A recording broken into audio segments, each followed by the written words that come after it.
The winter Clara Whitmore almost died wasn't from cold. It was from shame. Standing in front of 20 sneering cowboys who'd just bet real money on whether she'd steal food before sunrise, the woman everyone called that fat cook had two choices: run back to her frozen cabin and starve alone, or prove that cruelty doesn't win when someone refuses to break. What happened next at Boone Ridge Ranch would turn mockery into legend, transform hatred into loyalty, and show the Wyoming frontier that the strongest person in any room isn't always the one holding a gun. Stay until the end, hit that like button, and comment what city you're watching from so I can see how far this story travels. The first thing people noticed about Clara Whitmore wasn't her kindness, it was her weight. In Powder Creek, Wyoming, 1879, where survival meant hard muscle and harder luck, a soft woman didn't fit. Clara knew this the way you know a bruise is there without looking, constant, familiar, painful when pressed. She'd stopped counting the whispers years ago, stopped pretending the laughter behind gloved hands was about something else, stopped hoping that maybe, just once, someone would see past the flesh that made her invisible and monstrous all at once. Winter that year came early and stayed mean. By November, Powder Creek had frozen into something that resembled a town only because buildings still stood. The ground turned to iron. The wind carried ice that could flay skin. And Clara's cabin, if you could call it that, sat at the edge of everything, a crooked wooden box that leaked cold through gaps wide enough to watch the world through. She lived alone.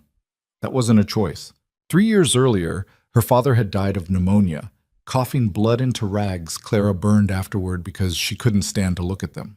Her mother had passed when Clara was 12, which meant she barely remembered what it felt like to be held without judgment. The town helped at first: casseroles, pitying looks, promises that someone would check in. Then the help stopped. The looks remained. Poor thing, they'd say, voices dripping with the kind of sympathy that's really just cruelty wearing a church dress. If she'd just, lose some of that weight, a man might... Clara learned to finish those sentences in her head. A man might want her. A man might stay. A man might see her as something other than a cautionary tale about what happens when women forget their place is to be looked at. She stopped waiting for the man. On the evening everything changed, Clara was rationing flour. 2 cups left. Enough for maybe 3 more days if she watered down the biscuits and pretended the hollow ache in her stomach was just cold.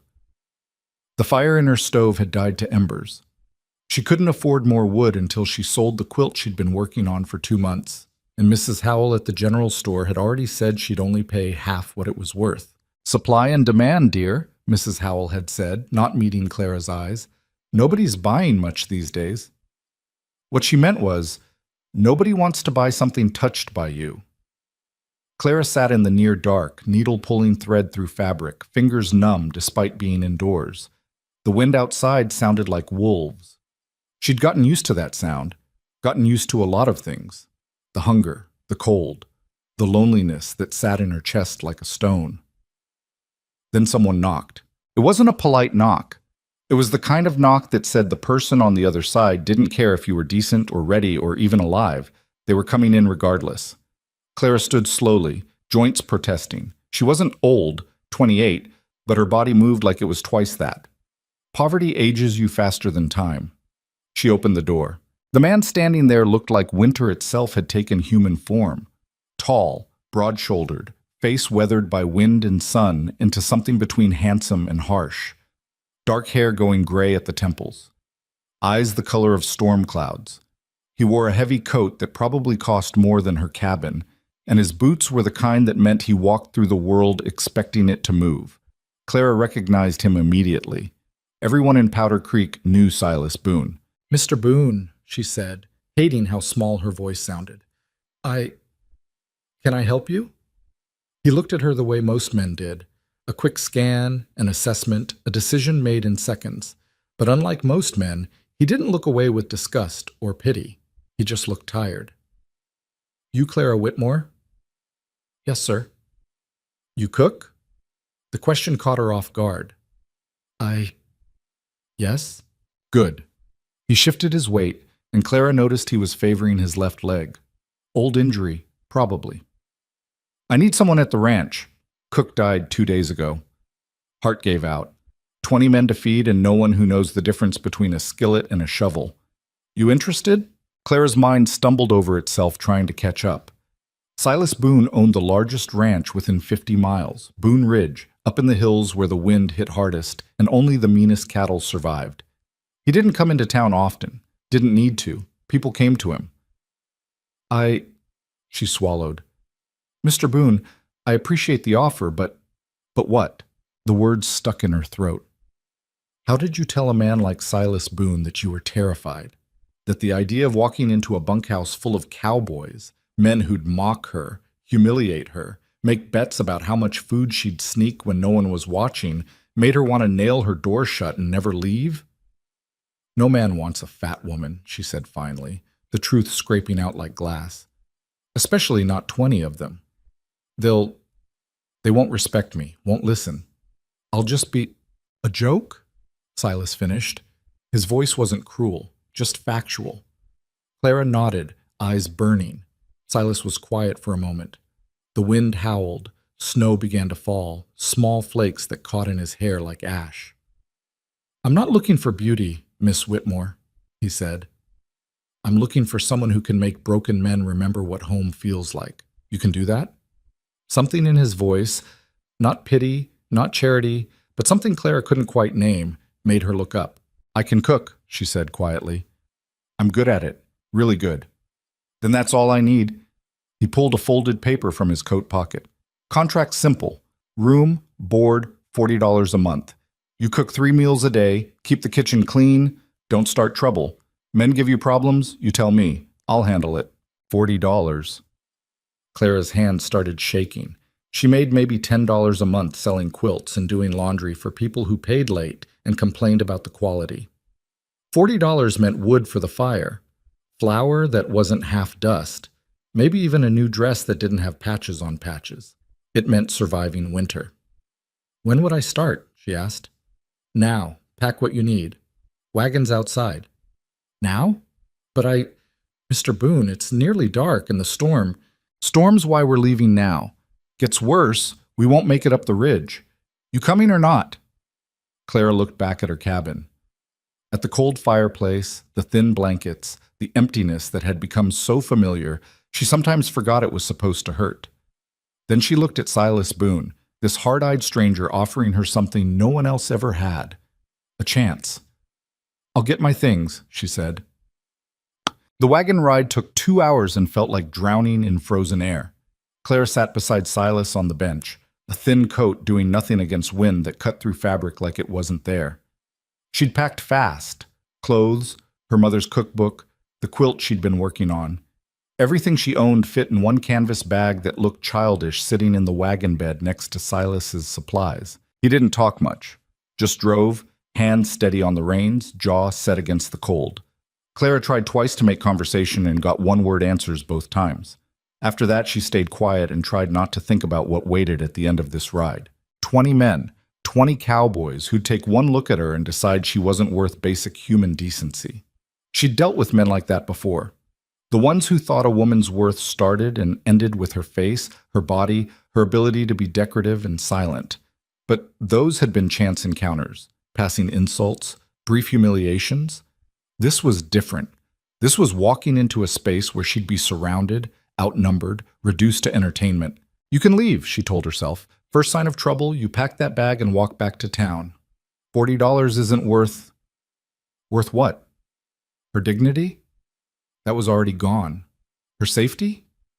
She wasn't safe in her cabin either. Not really. One bad winter, one sickness, 1 month where the quilts didn't sell, and she'd be another frozen body they found in spring when the snow melted.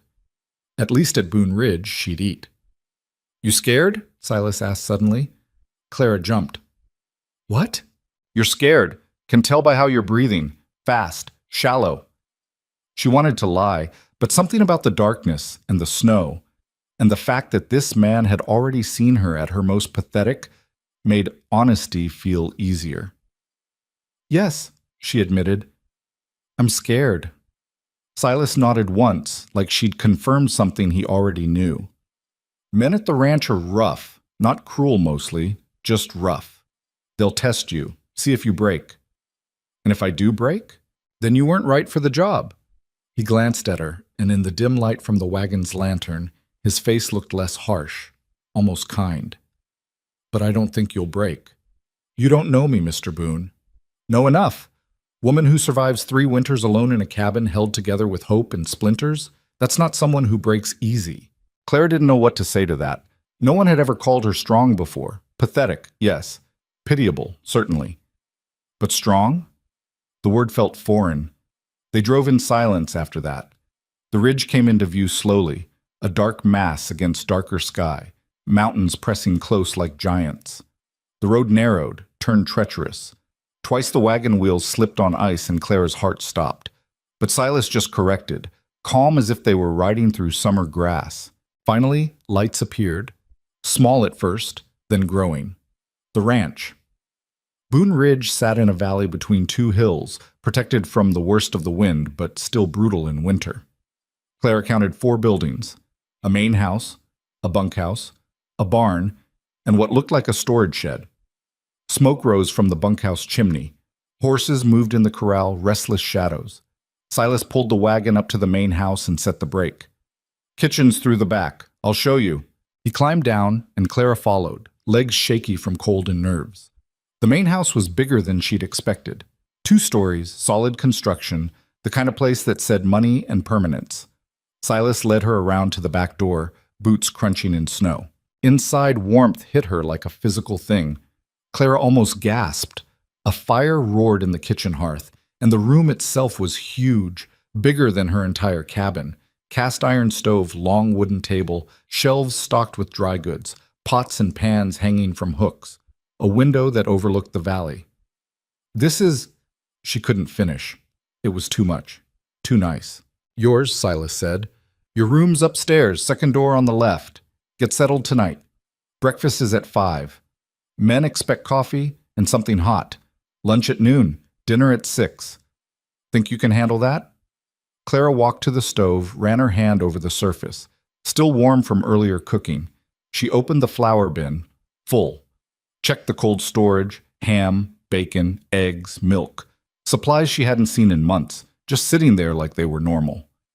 I can handle it, she said, and meant it. Silas nodded. Good. I'll introduce you to the men in the morning. For tonight, rest. You look like you need it. He left before Clara could thank him. The door closed, and suddenly she was alone in this beautiful, warm kitchen that smelled like wood smoke and possibility. She stood there for a long moment, just breathing. Then she went upstairs. The room was small but clean. Bed with actual blankets, thick ones, a dresser, a chair by the window. Clara set her bag down and sat on the bed, testing it. The mattress didn't crunch with old straw. It was stuffed with something soft, almost comfortable. She lay back and stared at the ceiling. Somewhere below, the fire crackled. Outside, wind howled. And Clara Whitmore, the woman no one wanted, allowed herself to feel something she'd almost forgotten. Hope.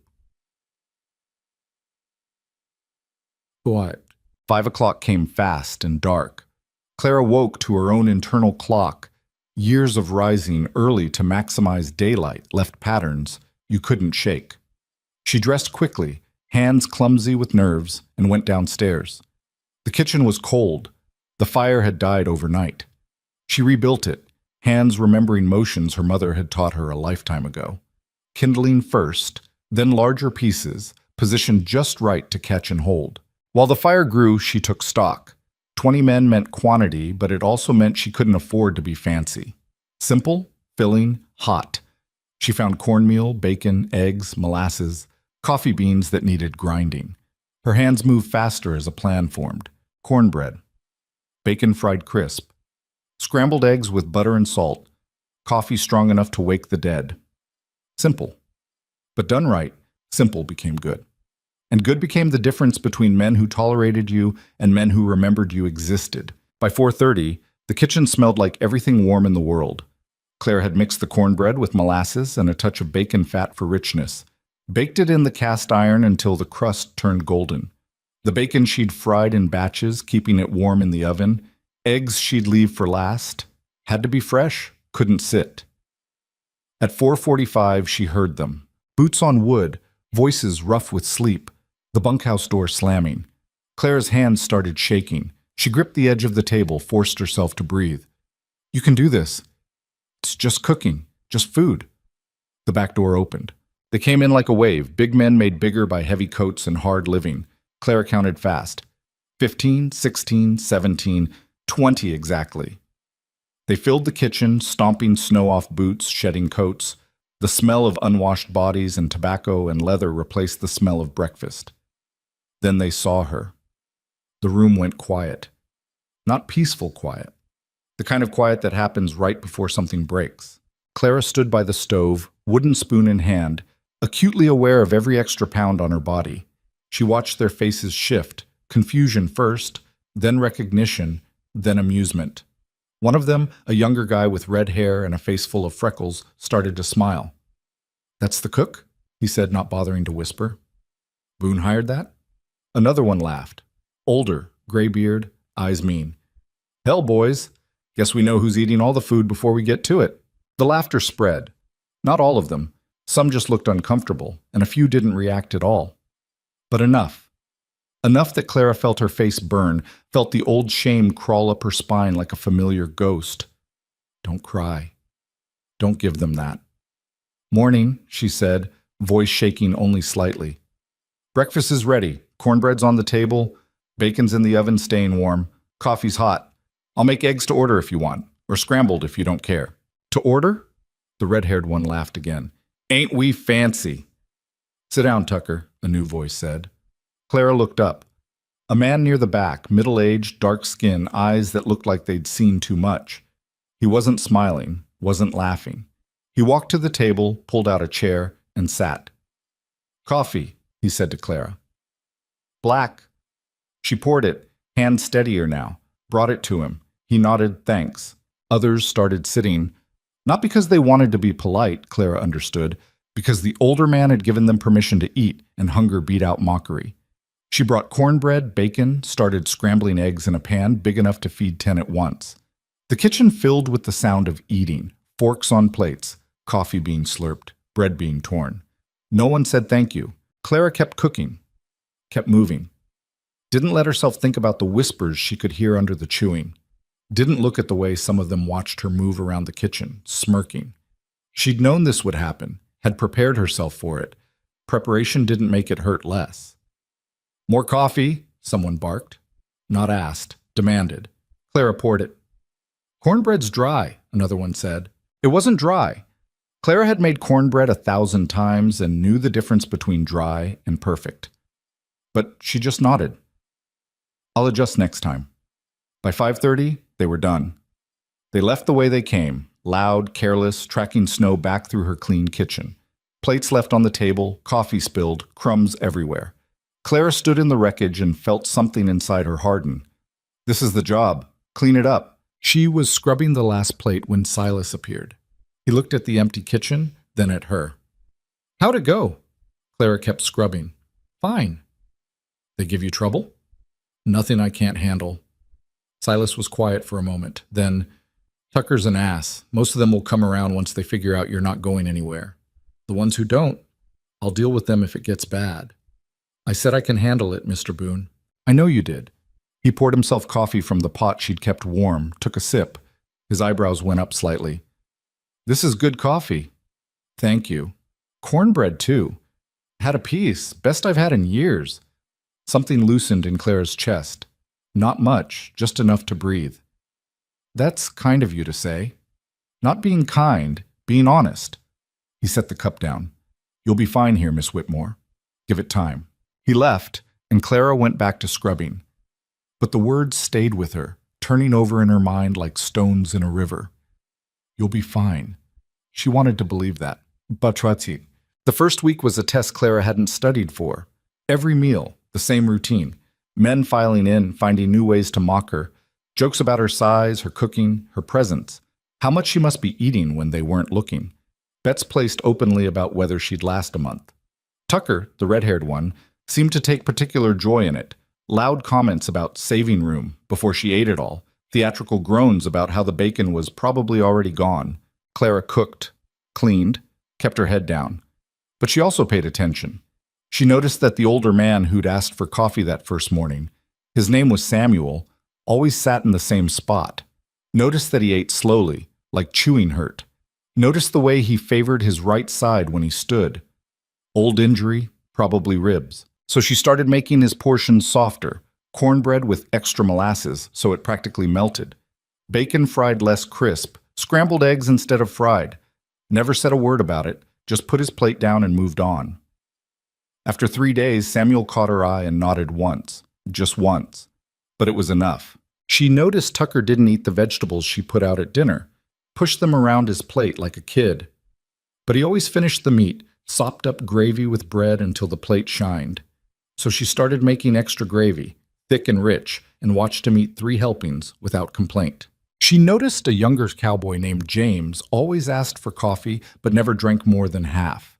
Noticed the way his hands shook slightly in the mornings. So she started making his coffee weaker, cutting it with hot water and extra sugar.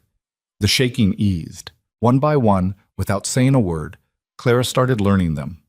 Their habits, their hungers, their hidden pains.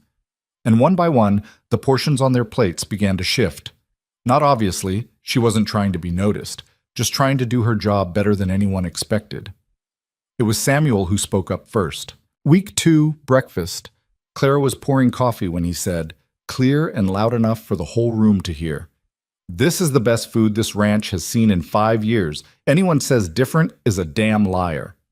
The room went quiet. Tucker opened his mouth, probably to make a joke, but Samuel's look shut him down fast. She works harder than any of you bastards, Samuel continued. Up before dawn, cooking all day, cleaning up your messes, and all you do is complain and mock. Ought to be ashamed. No one argued. A few of them looked genuinely uncomfortable. Clara kept pouring coffee, face burning, not sure if she wanted to thank Samuel or disappear. After that, the mockery didn't stop. But it changed, got quieter, less sharp. Like somewhere between the first day and the 14th, she'd stopped being a target and started being not quite human, maybe, but not quite a joke either. Progress, Clara told herself. Small, painful progress. At night, after the kitchen was clean and the men were back in the bunkhouse, she'd sit by the fire in her room and work on the quilt she'd brought. Her hands knew the motions, needle through fabric, pull thread, repeat. Mindless work that let her brain rest. Sometimes Silas would knock, ask if she needed anything. She always said no. He'd nod and leave. They didn't talk much those first weeks, but Clara noticed things about him too. Noticed he always ate last, after the men were fed. Noticed he never complained, never asked for special treatment. Noticed the way he watched the ranch hands during meals, eyes tracking who ate what, who looked sick, who seemed off. He cared about them. These rough, cruel men who wouldn't know gratitude if it bit them. He cared anyway. Clara understood that. Understood caring about people who didn't care back. On the 19th day, something changed. Clara was making dinner, beef stew thick with potatoes and carrots, bread baking in the oven. The kitchen was warm, almost too warm, and she'd rolled up her sleeves to work. She was chopping onions when the door opened. Not the back door, the front. Silas came in, and he wasn't alone. A boy, maybe 8 years old, clung to his side. Small, skinny, shivering so hard his teeth rattled. His clothes were wet. His lips had gone blue. Found him half a mile out, Silas said, voice tight. Storm's picking up. He wandered from a wagon train, got lost. Need to warm him up fast. Clara didn't think, just moved. Bring him here, by the fire. She grabbed blankets from her room, wrapped the boy tight, got water heating for tea, found honey and whiskey. Not much whiskey, just enough to warm from the inside. The boy didn't speak, just shook and stared at nothing with eyes too big for his face. Where are his parents? Claire asked, rubbing the boy's hands between hers, trying to get blood flowing. Don't know. Wagon train's probably miles gone by now. Storm came fast. They might not even know he's missing yet. The boy whimpered. Clara pulled him closer, let him bury his face against her shoulder. He smelled like wet wool and fear. She kept rubbing his back, murmuring nonsense. You're safe. You're okay. We've got you. Until the shaking eased. Silas watched from the doorway, something unreadable in his expression. I'll ride out, he said finally. See if I can find the wagon train. In this storm, Clara looked at the window. Snow was coming down in sheets now, wind rattling the glass. You'll die out there. Boy's got parents looking for him. And they'll keep looking in the morning when the storm breaks. You riding out now doesn't help anyone. She met his eyes, firm. Stay, please. Silas hesitated, then nodded. Morning, then. He left to tell the men, and Clara focused on the boy. Got warm stew into him, one spoonful at a time. Got him changed into dry clothes, one of her shirts big enough to swallow him whole. Tucked him into her bed upstairs with blankets piled high. What's your name? She asked softly. Tommy, he whispered. I want my mama. I know, sweetheart. We'll find her. I promise. She stayed with him until he slept, then went back downstairs. The kitchen was a mess. Dinner forgotten, stew burning. She salvaged what she could, cleaned the rest. By the time the men came in, the food wasn't her best work, but it was hot and filling, and for once, no one complained. Samuel caught her eye across the room and nodded. Clara nodded back. That night, she barely slept. Kept checking on Tommy, making sure he was breathing, warm, safe. Every hour she'd climb the stairs, press her hand to his forehead, adjust the blankets. He slept hard, the way kids do after crying themselves out. At dawn, the storm had passed. Silas rode out with 3 men and found the wagon train 10 miles east. Tommy's parents were half dead with grief, and the reunion in Clara's kitchen was the kind of thing that made even Tucker look away and clear his throat. After they left, the family heading east with promises to write, to never forget. Silas stayed in the kitchen. Clara was cleaning up, trying not to think about how empty the house felt now without a small body to check on. You did good, Silas said quietly. Clara shrugged.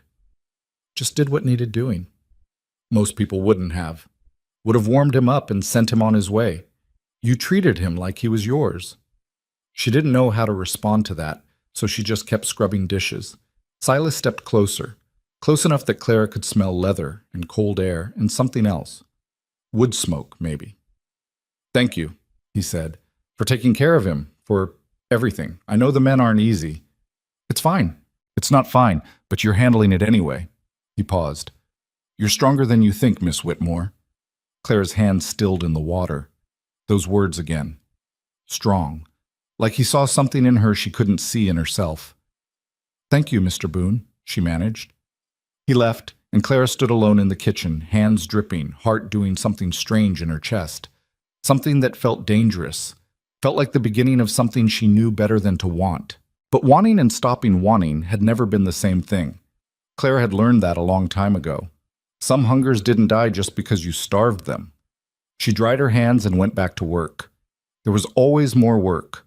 Outside, snow began to fall again, but inside Boone Ridge, for the first time in Clara Whitmore's life, she felt something that almost resembled warmth. The thing about kindness is that people notice it even when they pretend not to. 3 weeks after Tommy went home, Clara started finding things. Small things. A cord of firewood stacked outside the kitchen door that she hadn't ordered. Her water buckets filled before dawn when she knew she'd left them empty. Once, she found her kitchen floor swept clean before breakfast, though she'd been too tired to do it the night before. She never saw who did it, never asked, but she knew. Somewhere in that bunkhouse full of rough men who still made jokes at her expense, someone had decided she was worth helping. It was something. Not much, but something. The mornings developed a rhythm. Clara would wake at 4, rebuild the fire, start coffee. By 4:30, the smell of bacon would fill the kitchen. By 4:45, she'd hear boots on the porch.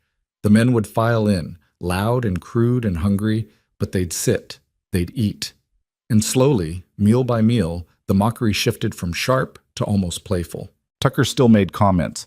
Better hide the biscuits, boys, or there won't be any left. But now Samuel would throw a balled-up napkin at his head and tell him to shut his damn mouth. The others would laugh, but at Tucker, not at Clara. Small difference. Important difference. Clara learned to read the room the way she'd learned to read a pot of stew. When to stir, when to let it sit, when to add heat. She knew which mornings needed heavier food because the men would be working in brutal cold. Knew which evenings required lighter fare because they'd already eaten their weight in lunch. Knew that Wednesdays meant James would show up with a headache from whatever he drank on Tuesday nights. So she'd have willow bark tea ready without him asking. She stopped being invisible, started being necessary. There was a difference there, too. Silas still didn't talk much, but he'd started staying after meals. Not long, just 5-10 minutes. He'd pour himself coffee, lean against the counter, and watch her work. Sometimes he'd ask questions. How'd she learn to cook like this? Who taught her to read men so well? Did she need anything for the kitchen? Clara would answer short, careful. Afraid to say too much. Afraid that if she let her guard down for even a second, he'd see what was building inside her, this dangerous, foolish thing that felt like hope mixed with hunger, mixed with something she didn't have a name for. Because the truth was, Silas Boone had started looking at her differently.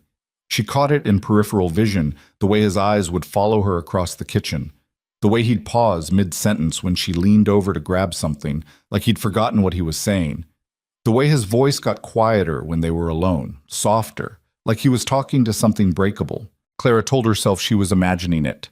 Men like Silas Boone didn't look at women like Clara Whitmore with anything but polite distance.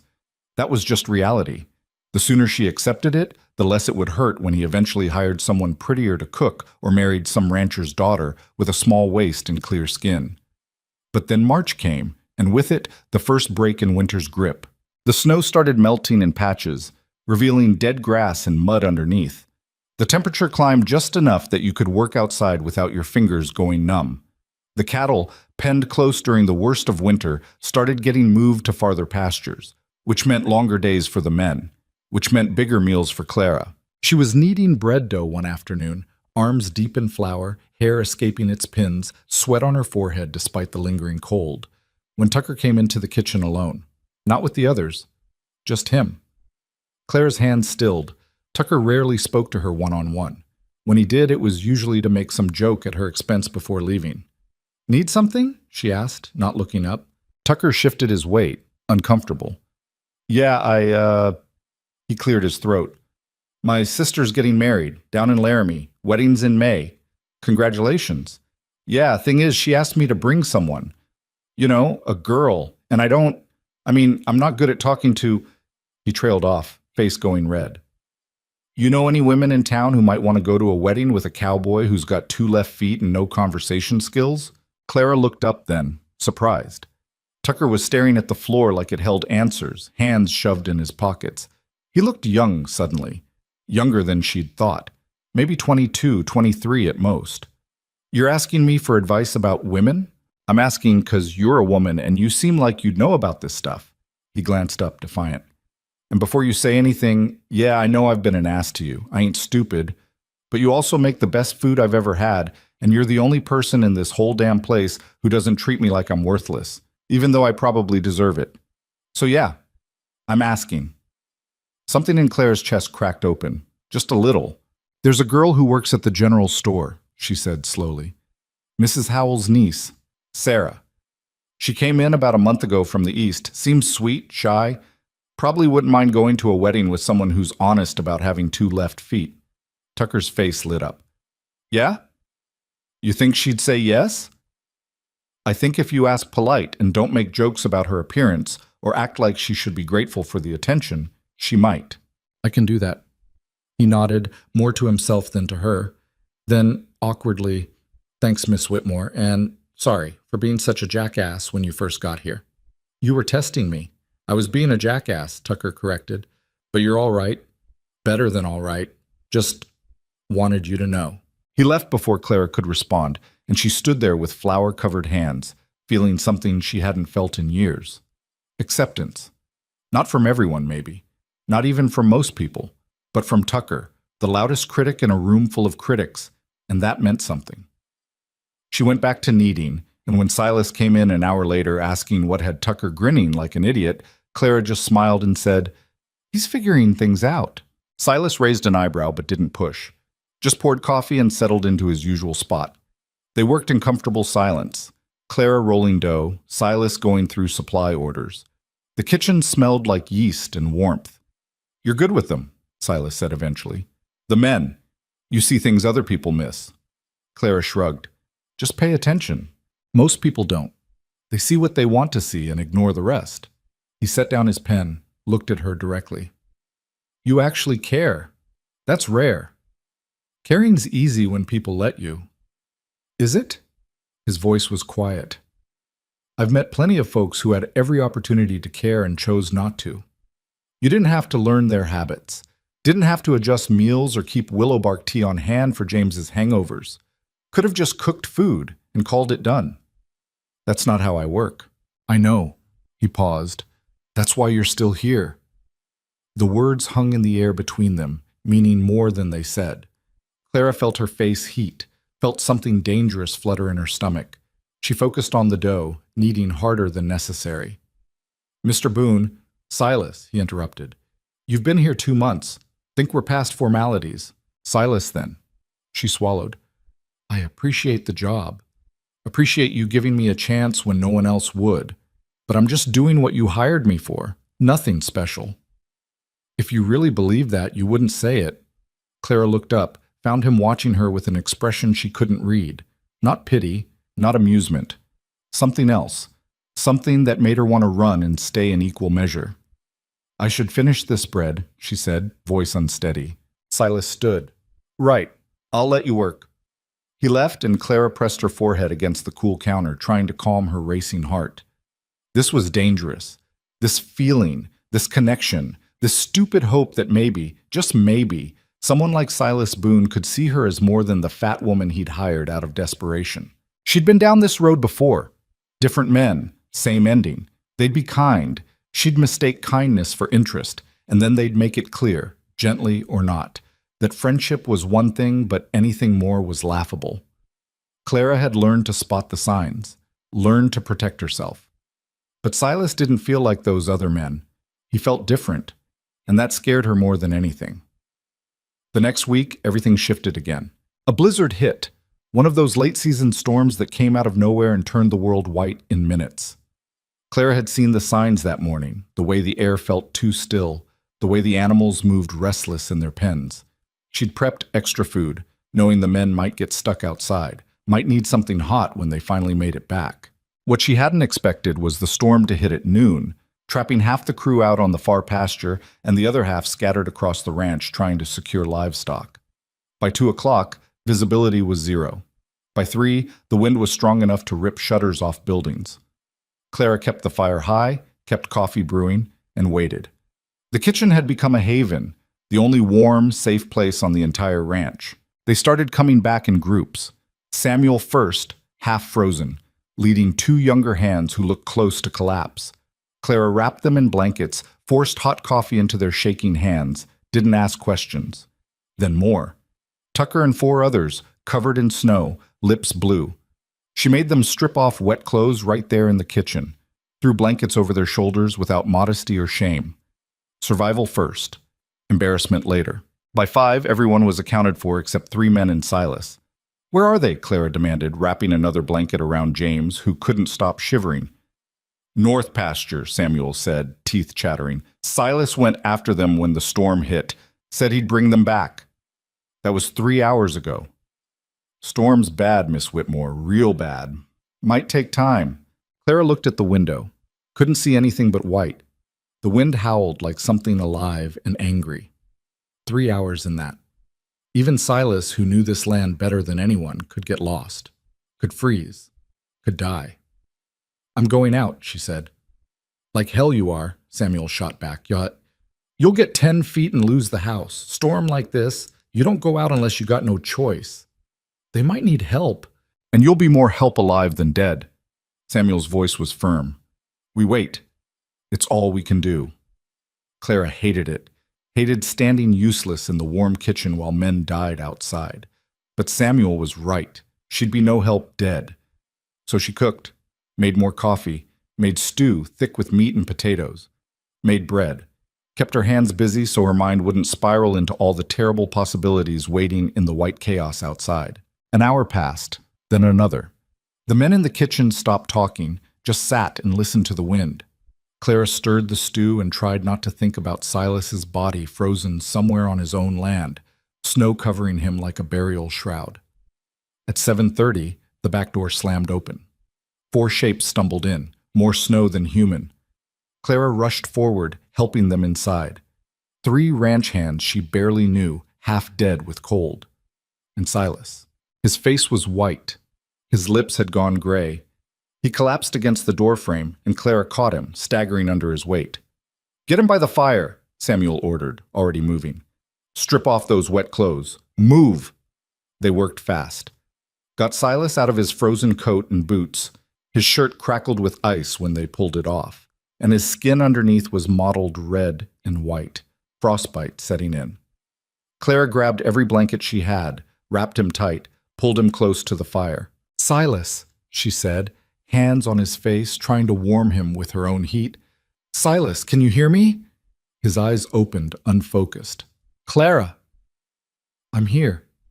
You're safe. Just stay awake, okay? Stay with me."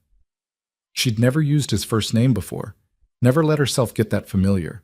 But fear stripped away pretense, left only raw truth. And the truth was, the thought of losing him made her chest tight enough to suffocate. She made him drink warm broth, made him stay by the fire, checked his fingers and toes for frostbite, some damage, but not bad enough to lose anything. The other 3 men recovered faster, younger, and maybe luckier. But Silas stayed gray, stayed shaking, stayed dangerously quiet. "Why'd you go after them?" Clara asked, voice sharper than she meant. "You could have died." "They're my men," Silas said simply. "My responsibility." "Your responsibility to get yourself killed? My responsibility to try." Clara wanted to scream, wanted to shake him, wanted to do something with the fear that was turning into anger, turning into something she couldn't name. Instead, she just held the cup of broth to his lips and made him drink. The storm raged all night. The men slept in the kitchen, on the floor, in chairs, anywhere warm.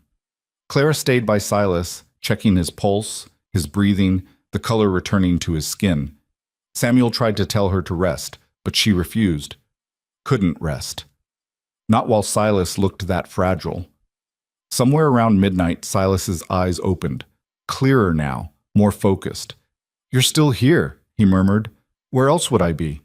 "Sleeping, like a sane person." "I'm not particularly sane." Clara adjusted the blankets around him. "And someone needs to make sure you don't die out of sheer stubbornness."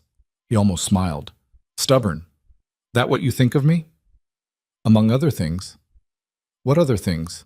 She shouldn't answer, knew she shouldn't, but exhaustion and fear had stripped her filters bare. "I think you're reckless. I think you care more about everyone else than yourself. I think you'd run into a blizzard to save 3 men without thinking twice about whether you'd make it back. And I think—" She stopped, swallowed. "Think you scare me, because I don't know what I'd do if something happened to you." The words came out quiet, almost whisper. But in the silent kitchen, with just firelight and sleeping men, they sounded loud as thunder. Silas stared at her. Something shifted in his expression, surprised, then something softer. Warmer. "Clara," he said, and the way he said her name made her stomach flip. "I didn't go into that storm planning to die, but you would have, if it meant saving them." "Yeah, I would have." He reached out, hand finding hers. His fingers were still cold, but his grip was steady. "But I didn't. I came back. I'm right here." Clara looked at their joined hands, his so much larger, scarred from years of hard work, hers soft, marked with burns from cooking. 2 people who shouldn't fit but somehow did. "Don't do it again," she whispered. "Can't promise that." "Then promise you'll try to come back." "That," Silas said quietly, "I can promise." They stayed like that, hands linked, until Clara's exhaustion finally won and she dozed off in the chair beside him. She woke at dawn to find a blanket draped over her shoulders and Silas watching her with an expression she'd never seen before. He didn't say anything, didn't need to. Some things were understood without words. The storm broke by morning.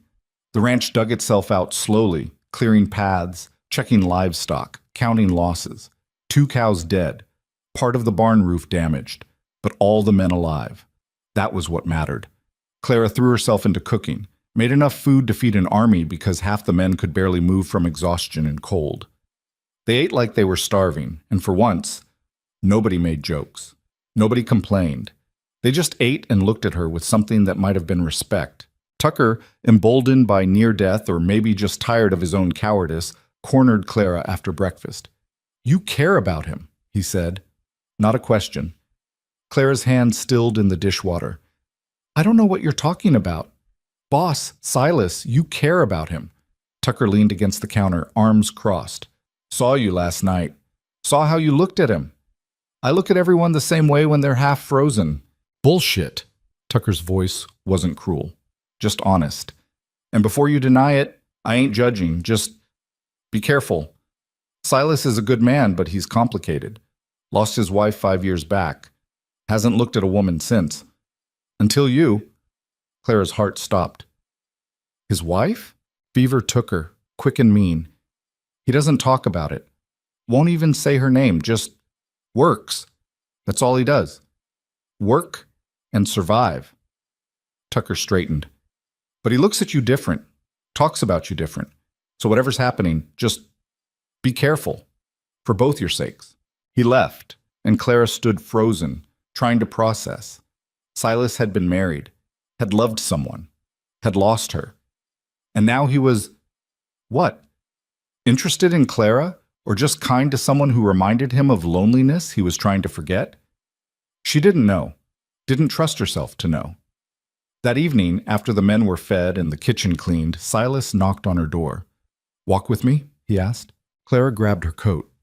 They walked in silence across the ranch, snow crunching under their boots. The sky was clear now, stars sharp as broken glass. The air hurt to breathe, but it was clean, honest. Tucker told you, Silas said finally. About your wife, yes. Figured he would. Can't keep his mouth shut. No anger in his voice, just resignation. Clara waited. Her name was Anne, Silas continued, staring at the horizon. We were married 4 years. She got sick, and I couldn't save her. Simple as that. Doctors tried. Nothing worked. She just faded, like snow melting. I'm sorry. Don't be. It was a long time ago. He turned to look at her. I tell you this because I don't want you thinking I'm comparing you to her or trying to replace her. That's not what this is. What is this then? Silas was quiet for a long moment. Then, honestly, I don't know. I know I hired you because I needed a cook. I know I kept you because you're good at what you do, but somewhere along the way it stopped being about the cooking, started being about you, the way you see people, the way you care without asking for anything back, the way you made this place feel less empty. Clara's throat tightened. Silas? I'm not good at this, he interrupted. Talking about feelings, being honest about what I want. Spent 5 years not wanting anything except to work until I was too tired to think. And then you showed up and made me remember that being alive is supposed to mean something more than just surviving. He stepped closer. Close enough that Clara could see the frost on his eyelashes, could smell leather and wood smoke. I don't know what happens next, he said quietly. Don't know if this is smart, or if we're both just lonely enough to mistake proximity for something real. But I know I want to find out. If you do. Clara looked at him, this hard, complicated man who'd saved her from starvation and given her a place that felt like home. She thought about all the reasons this was a terrible idea. The difference in their stations, the way people would talk, the probability that she'd end up hurt. And then she thought about the way he'd looked at her last night, like she was something worth saving. The way his hand had felt in hers. The way he'd said her name. I want to find out too, she whispered. Silas smiled. Actually smiled. Not the half grimace she usually saw. And Clara felt something in her chest crack open, felt warmth flood in where cold had lived for so long. He kissed her, soft and careful, like she was something precious. Clara kissed back, hands fisting in his coat, pulling him closer. She'd been kissed before, clumsy, forgettable kisses from boys who'd pitied her or wanted something she wouldn't give. But this was different. This felt like a promise. When they pulled apart, both breathing hard, Silas rested his forehead against hers. This won't be easy, he said. I know. People will talk. Let them. Clara. He pulled back enough to meet her eyes. I'm serious. They'll say I settled, say you trapped me, say cruel things because that's what people do when they don't understand. And you think I don't know how people talk? Clara's voice was steady. I've been hearing it my whole life. I can handle it. Can you handle it when it comes from people who matter? When it comes at you every day, relentless? She didn't answer right away. Because the truth was, she didn't know. Didn't know if she was strong enough to weather that storm, but she knew she wanted to try. I can handle it if you're standing next to me, she said finally. Silas kissed her again. Harder this time, desperate, like he was trying to memorize her.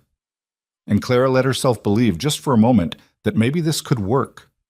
That maybe she'd found something worth fighting for. They walked back to the house hand in hand, and Clara felt something she hadn't felt in years. She felt chosen. The problem with happiness is that it makes you forget how quickly things can turn ugly. For 2 weeks, Clara lived in a haze that felt almost dreamlike.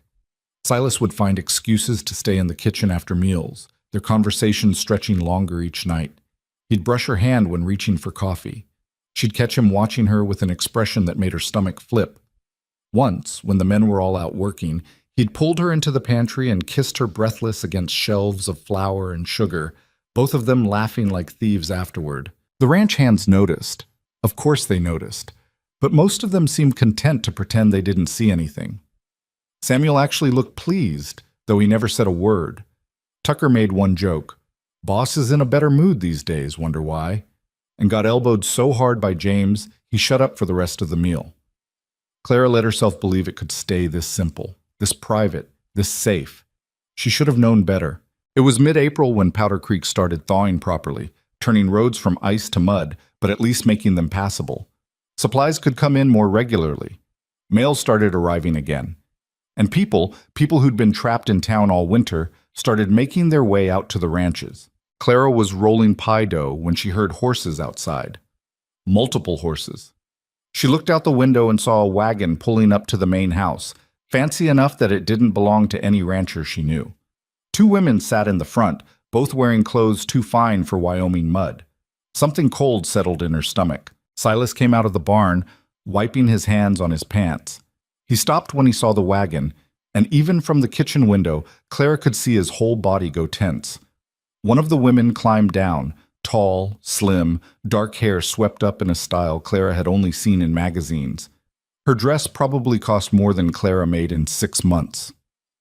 The woman walked straight to Silas and kissed his cheek like she had every right to. Clara's hands went still in the flour. She watched them talk, watched the woman gesture toward the house, laughing at something, watched Silas's jaw tighten, his arms cross. He looked uncomfortable, trapped. The woman kept touching his arm, his shoulder, leaning in close.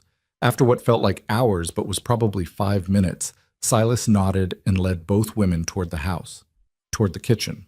Clara forced her hands to move again, rolling dough with more pressure than necessary. She heard the front door open, heard voices in the hall. Then Silas appeared in the kitchen doorway, and behind him, the 2 women. Up close, the dark-haired one was even more striking. Perfect skin, small waist, everything Clara wasn't and would never be. She looked at Clara the way you'd look at furniture, briefly, cataloging, dismissing. "This is the cook?" the woman asked Silas, eyebrows raised. "Interesting choice." Silas's voice was tight. "Clara, this is Vivian Hale, and her companion, Miss Norton. They're visiting from town." Vivian smiled. It didn't reach her eyes. "I'm not just visiting, darling. I'm back. For good this time." She turned to Clara, and her smile sharpened. "Silas and I were engaged, you see, before I had to leave for Philadelphia. Family matters. But that's all settled now, and I've returned to resume where we left off." The words hit Clara like a physical blow. Engaged. Silas had been engaged to this woman, and he'd never mentioned it. Not once. "That was 5 years ago, Vivian," Silas said, voice hard. "Things change." "Do they?" Vivian's tone was light, playful. "You're still here, still running this ranch, still alone." Her eyes flicked to Clara again. "Unless you've developed a taste for domestic help." The insult was clear. Clara felt her face burn, but she kept rolling dough, kept her hand steady even though she wanted to throw the rolling pin straight at Vivian's perfect face. "Miss Whitmore is my cook," Silas said firmly, "and she's excellent at her job. That's all you need to know." "Of course." Vivian's smile never wavered. "I'm sure she keeps things very comfortable for you. In the kitchen, at least." Miss Norton giggled. Clara wanted to die. "What do you want, Vivian?" Silas asked, clearly done with pleasantries. "I told you I'm back. My father bought the Morrison place in town. You know it, the large house on Main Street. We're staying permanently now, and I thought—" She stepped closer to Silas, hand on his chest. "I thought perhaps we could talk about the future, about what we had before I left." "We don't have anything to talk about, don't we?" Vivian's voice dropped, intimate. "Silas, we were good together. You know we were. And I made a mistake leaving, I admit that. But I'm here now, and I'm not leaving again. We could—" "No." Silas stepped back, removing her hand. "You made your choice 5 years ago when you left the day after Anne's funeral. Said this place was too rough, too isolated, that you couldn't live like this. Remember?" Vivian's expression flickered. Annoyance, maybe, or embarrassment at being called out. "I was young, scared. My father insisted—" "I don't care what your father insisted. You left. That was fine. But you don't get to come back and pretend nothing happened." "I'm not pretending." Vivian glanced at Clara again, and this time her look was calculating. "Though I see you've adjusted your standards significantly. Tell me, does she at least cook well enough to justify the charity?" Clara's hand stopped. She looked up, met Vivian's eyes directly. The other woman was smiling, but it was the kind of smile that came before violence. "I should get back to work," Clara said quietly. "Dinner won't make itself." "Of course it won't," Vivian agreed.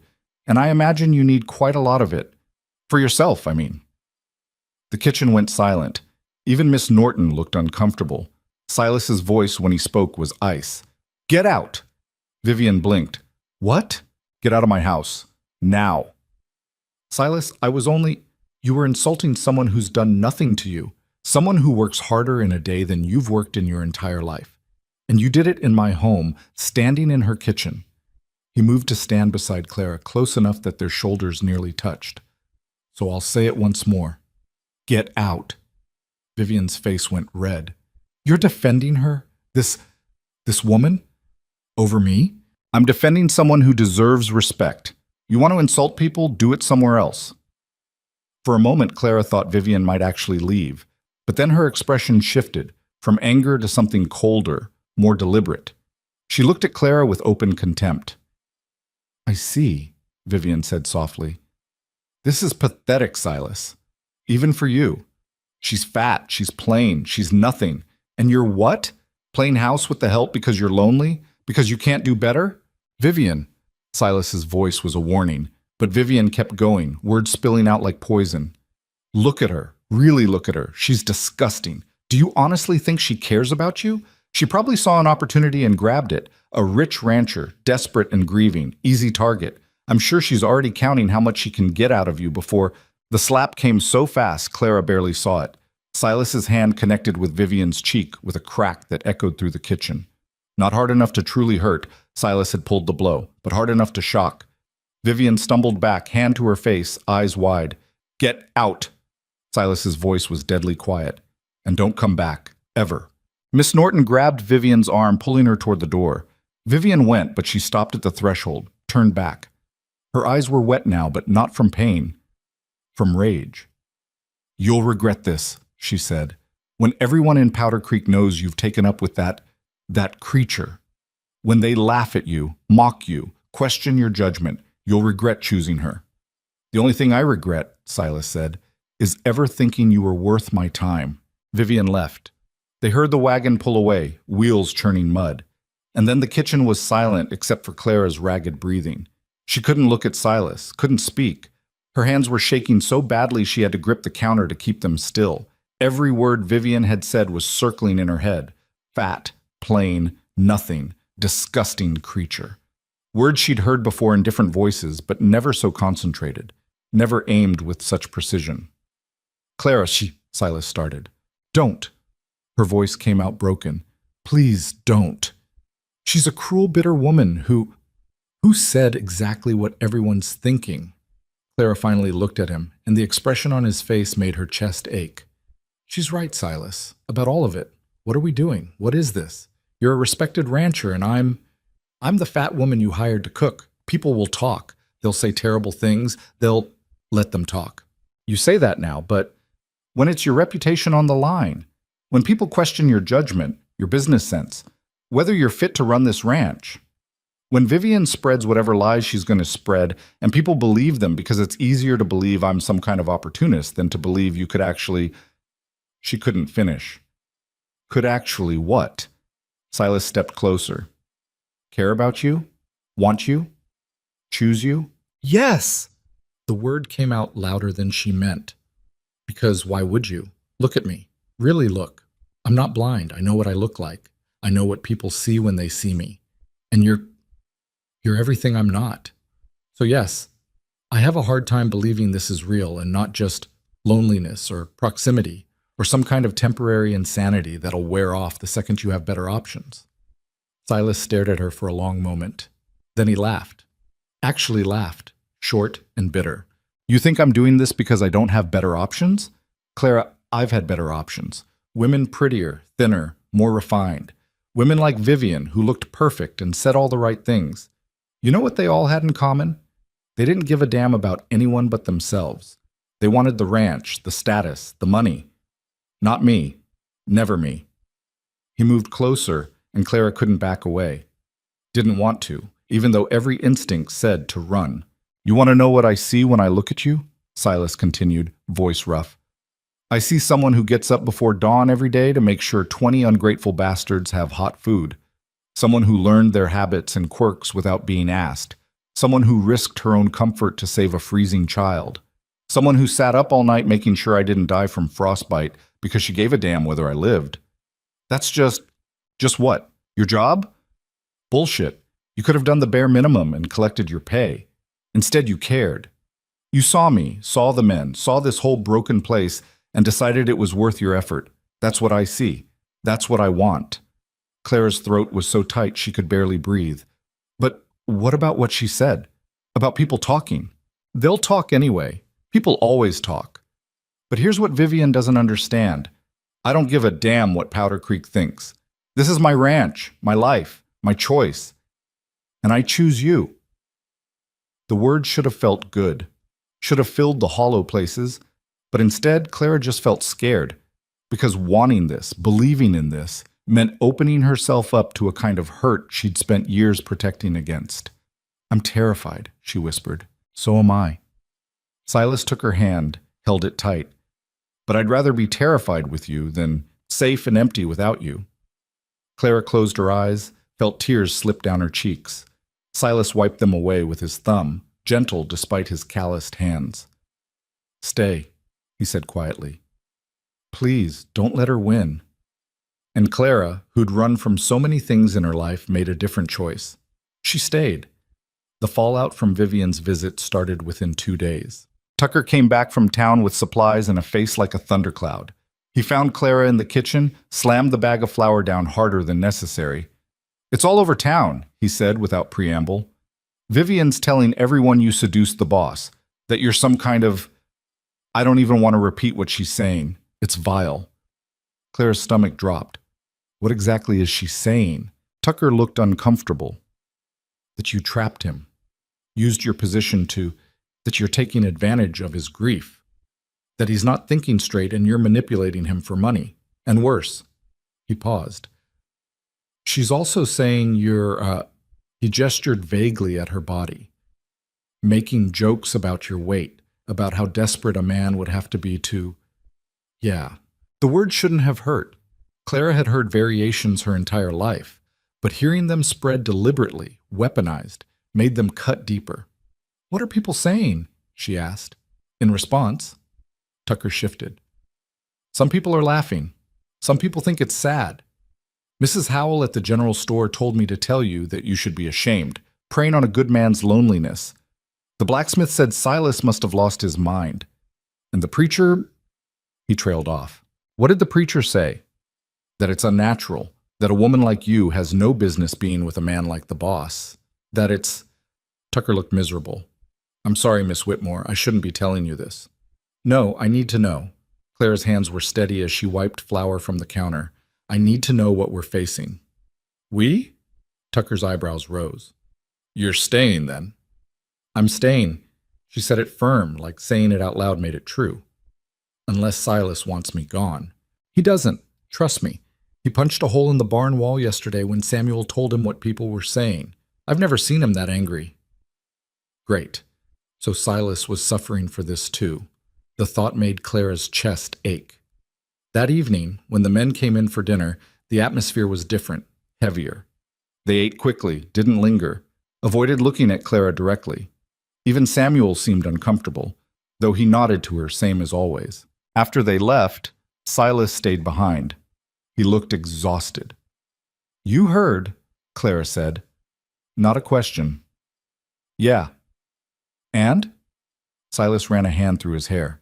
"And I don't care. Let them talk. Let Vivian spread whatever poison she wants. It doesn't change anything." "Doesn't it?" Clara sat across from him. "Your reputation?" "My reputation is my problem, not yours. But it affects the ranch. If people think you're compromised, if they question your judgment, that affects business, doesn't it?" Silas was quiet, which meant yes, it did. "The ranch will survive," he said finally. "People need beef. They'll buy it regardless of what they think of my personal life." "You don't know that." "I know that I'm not giving you up because Vivian Hale is a vindictive snake and Powder Creek has nothing better to do than gossip." His voice was firm. "But Clara, I need to know you're in this, because it's going to get worse before it gets better, and I can weather it, but only if I know you're not going to run the second it gets too hard." Clara looked at him, this stubborn, complicated man who'd chosen her despite every logical reason not to.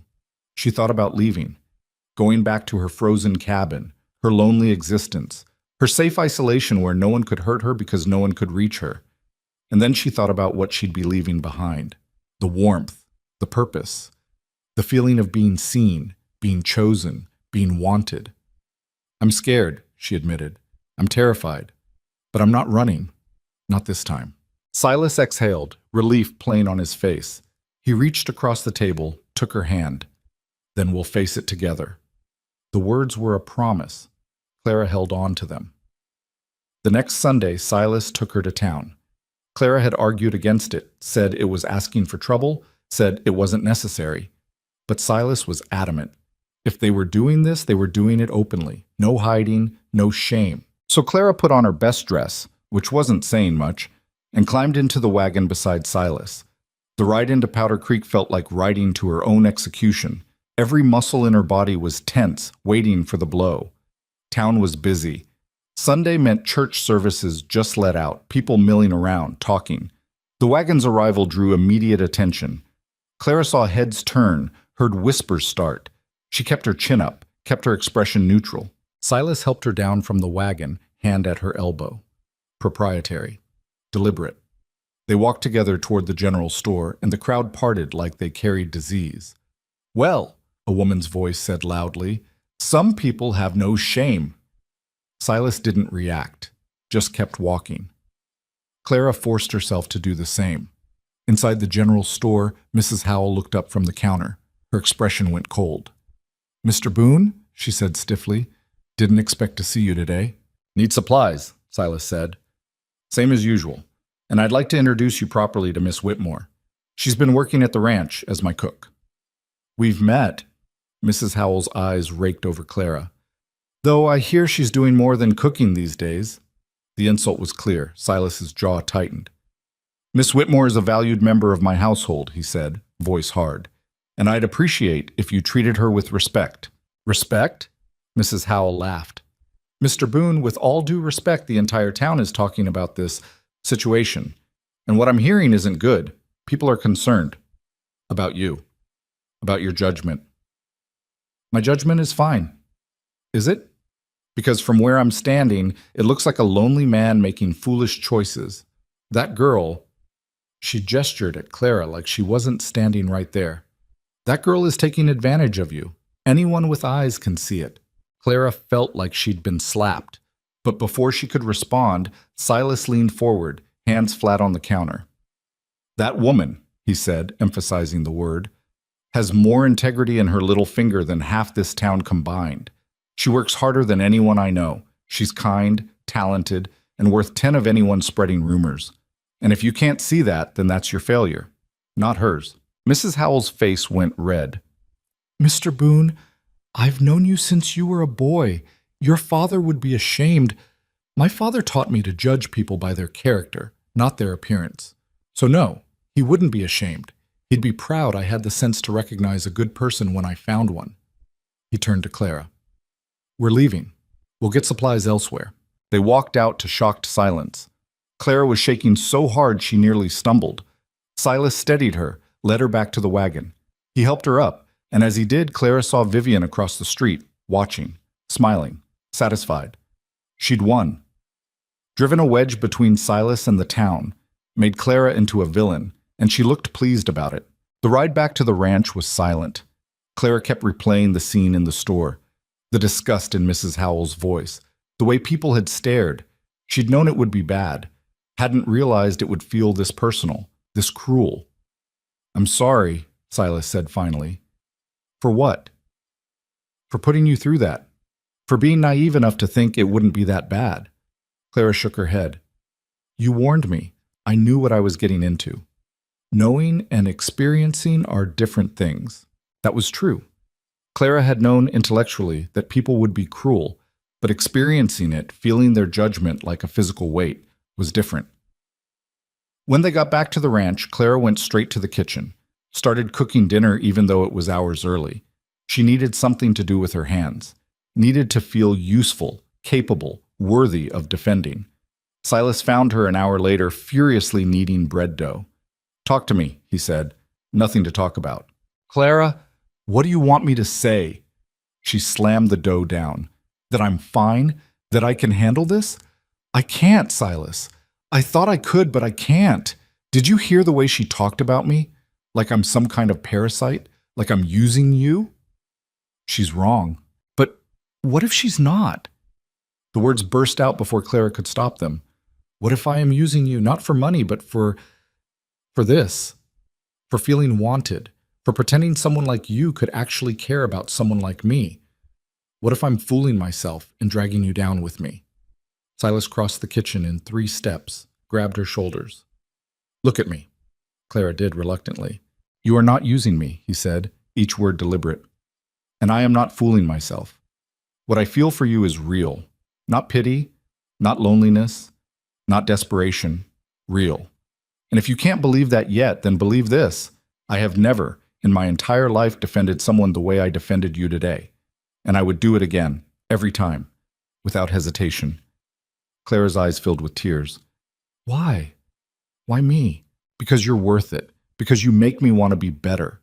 Because when I'm with you, I remember what it feels like to care about something other than work and survival. He pulled her close, held her tight. Because I'm falling in love with you, and I don't know how to stop. Don't want to stop. The words broke something open in Clara. She cried against his chest, great heaving sobs that she'd been holding back for weeks. All the fear, the shame, the doubt. It poured out. And Silas just held her, one hand in her hair, murmuring that she was safe, she was wanted, she was home. When Clara finally pulled back, eyes swollen and nose running, she felt emptied out, but also lighter. Like crying had released some pressure that had been building too long. I'm falling in love with you too, she whispered, and it terrifies me. Silas smiled, wiped her tears with his thumb. Good. We can be terrified together. That night, after the men were fed and the kitchen was clean, Clara and Silas sat by the fire in the main house. They didn't talk much, just sat close, her head on his shoulder, his arm around her waist. Outside, wind howled, but inside, Clara felt warm. She'd survived Vivian's cruelty, survived the town's judgment, survived her own doubt. And she was still here, still standing, still choosing to stay. That had to count for something. The warmth lasted exactly 3 days. On the 4th morning, Clara woke to silence. Not the usual pre-dawn quiet, but something deeper. Wrong. She dressed quickly, went downstairs to start breakfast, and found Samuel already in the kitchen. His face was gray. What's wrong, Clara asked, hands going cold. James didn't come back last night.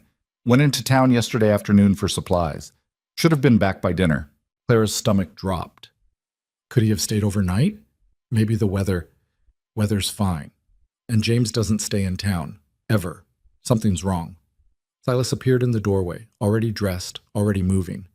I'm going to look for him. Samuel, get 3 men ready to ride. I'm coming, Clara said. No. Silas's voice was firm. You stay here. Keep the kitchen running. The men need to eat. Silas. Clara, please. His eyes were worried. I need to know you're safe here. She wanted to argue, wanted to insist, but the look on his face stopped her. So she nodded and watched him leave with Samuel and 3 others, their horses disappearing into the gray morning. The hours crawled. Clara cooked mechanically, hands performing familiar tasks while her mind spiraled. James was young, barely 20. Sweet kid who blushed when she talked to him directly. What if something had happened? What if he was hurt? The men who stayed behind ate breakfast in tense silence. Tucker kept looking at the door like he could will Silas to appear through sheer force of wanting. It was nearly noon when they returned. Claire heard the horses and ran outside, relief flooding through her. But the relief died when she saw their faces. Silas dismounted, and behind him, James slid off his horse. His face was bruised. His lip was split. His shirt was torn. What happened? Clara rushed forward, hands already reaching to check his injuries. James flinched away. Wouldn't meet her eyes. Found him at the edge of town, Silas said, voice tight with barely controlled rage. Beaten. Left in an alley. Who did this? James's jaw worked. Don't matter. Like hell it doesn't. Tucker stepped forward. Who was it, James? Just some town boys. Said they heard about the boss and Miss Whitmore. Said anyone who worked for Boone was as stupid as he was. Said some other stuff. I got mad. Took a swing. He gestured at his face. 5 against 1. I didn't stand a chance. Clara felt like she'd been punched. This was her fault. James had been beaten because of her, because of the rumors Vivian had spread, because the town had decided Clara was some kind of villain and anyone associated with her deserved punishment. I'm so sorry, she whispered. James finally looked at her. His eyes were kind despite the bruises. Ain't your fault, Miss Whitmore. Those boys were just looking for a reason to fight. You just gave them an excuse, but it was her fault. Clara knew it. Everyone knew it.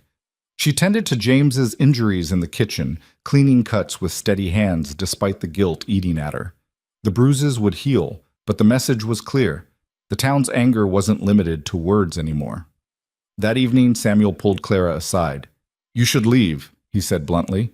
Not permanent, just for a while. Let things cool down. I'm not running away. It ain't running if you're protecting people. James got hurt today. Next time it might be worse. Might be Tucker. Might be one of the younger boys who can't defend themselves. Samuel's eyes were serious. I respect you, Miss Whitmore.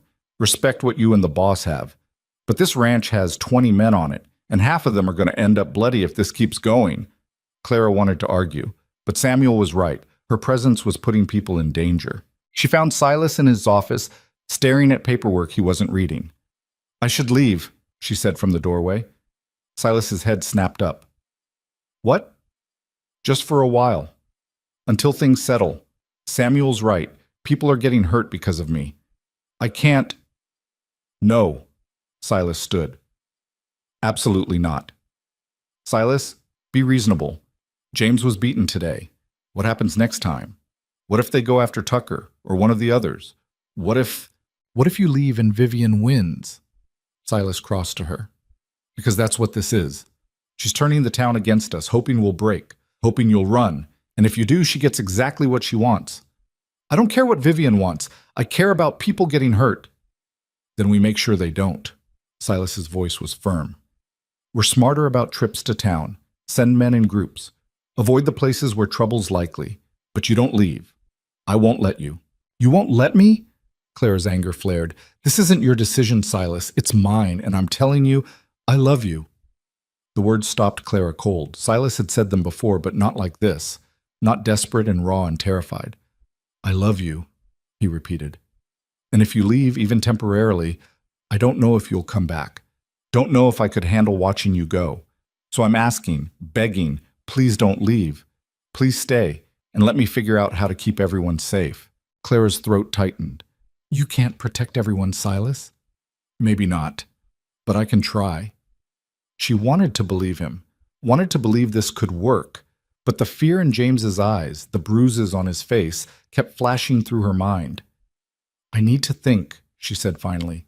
"Just give me time to think." Silas nodded, looking like he wanted to say more, but didn't. Clara left, went to her room, and sat on the bed with her head in her hands. Every option felt wrong. Stay and watch people get hurt, leave and lose everything she'd found. There was no good choice. The decision was made for her 2 days later. Clara was making lunch when she heard shouting from the bunkhouse. Not playful shouting, the kind that came before fists.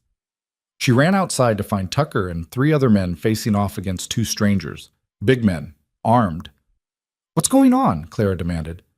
"These gentlemen," Tucker said, voice dripping sarcasm, "say they're here to deliver a message."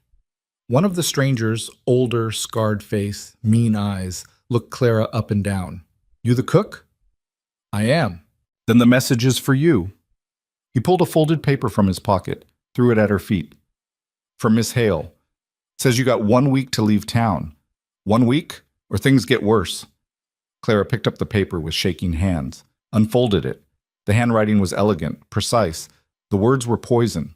"Miss Whitmore, you've overstayed your welcome. What happened to James was just the beginning. Leave Powder Creek within 7 days, or I'll make sure everyone you care about suffers. You're not wanted here. You never were. Do the right thing for once in your pathetic life and disappear." It was signed with a flourish, V. Hale. Clara's hands crumpled the paper. "Tell Miss Hale she can go to hell." The man smiled. It wasn't friendly.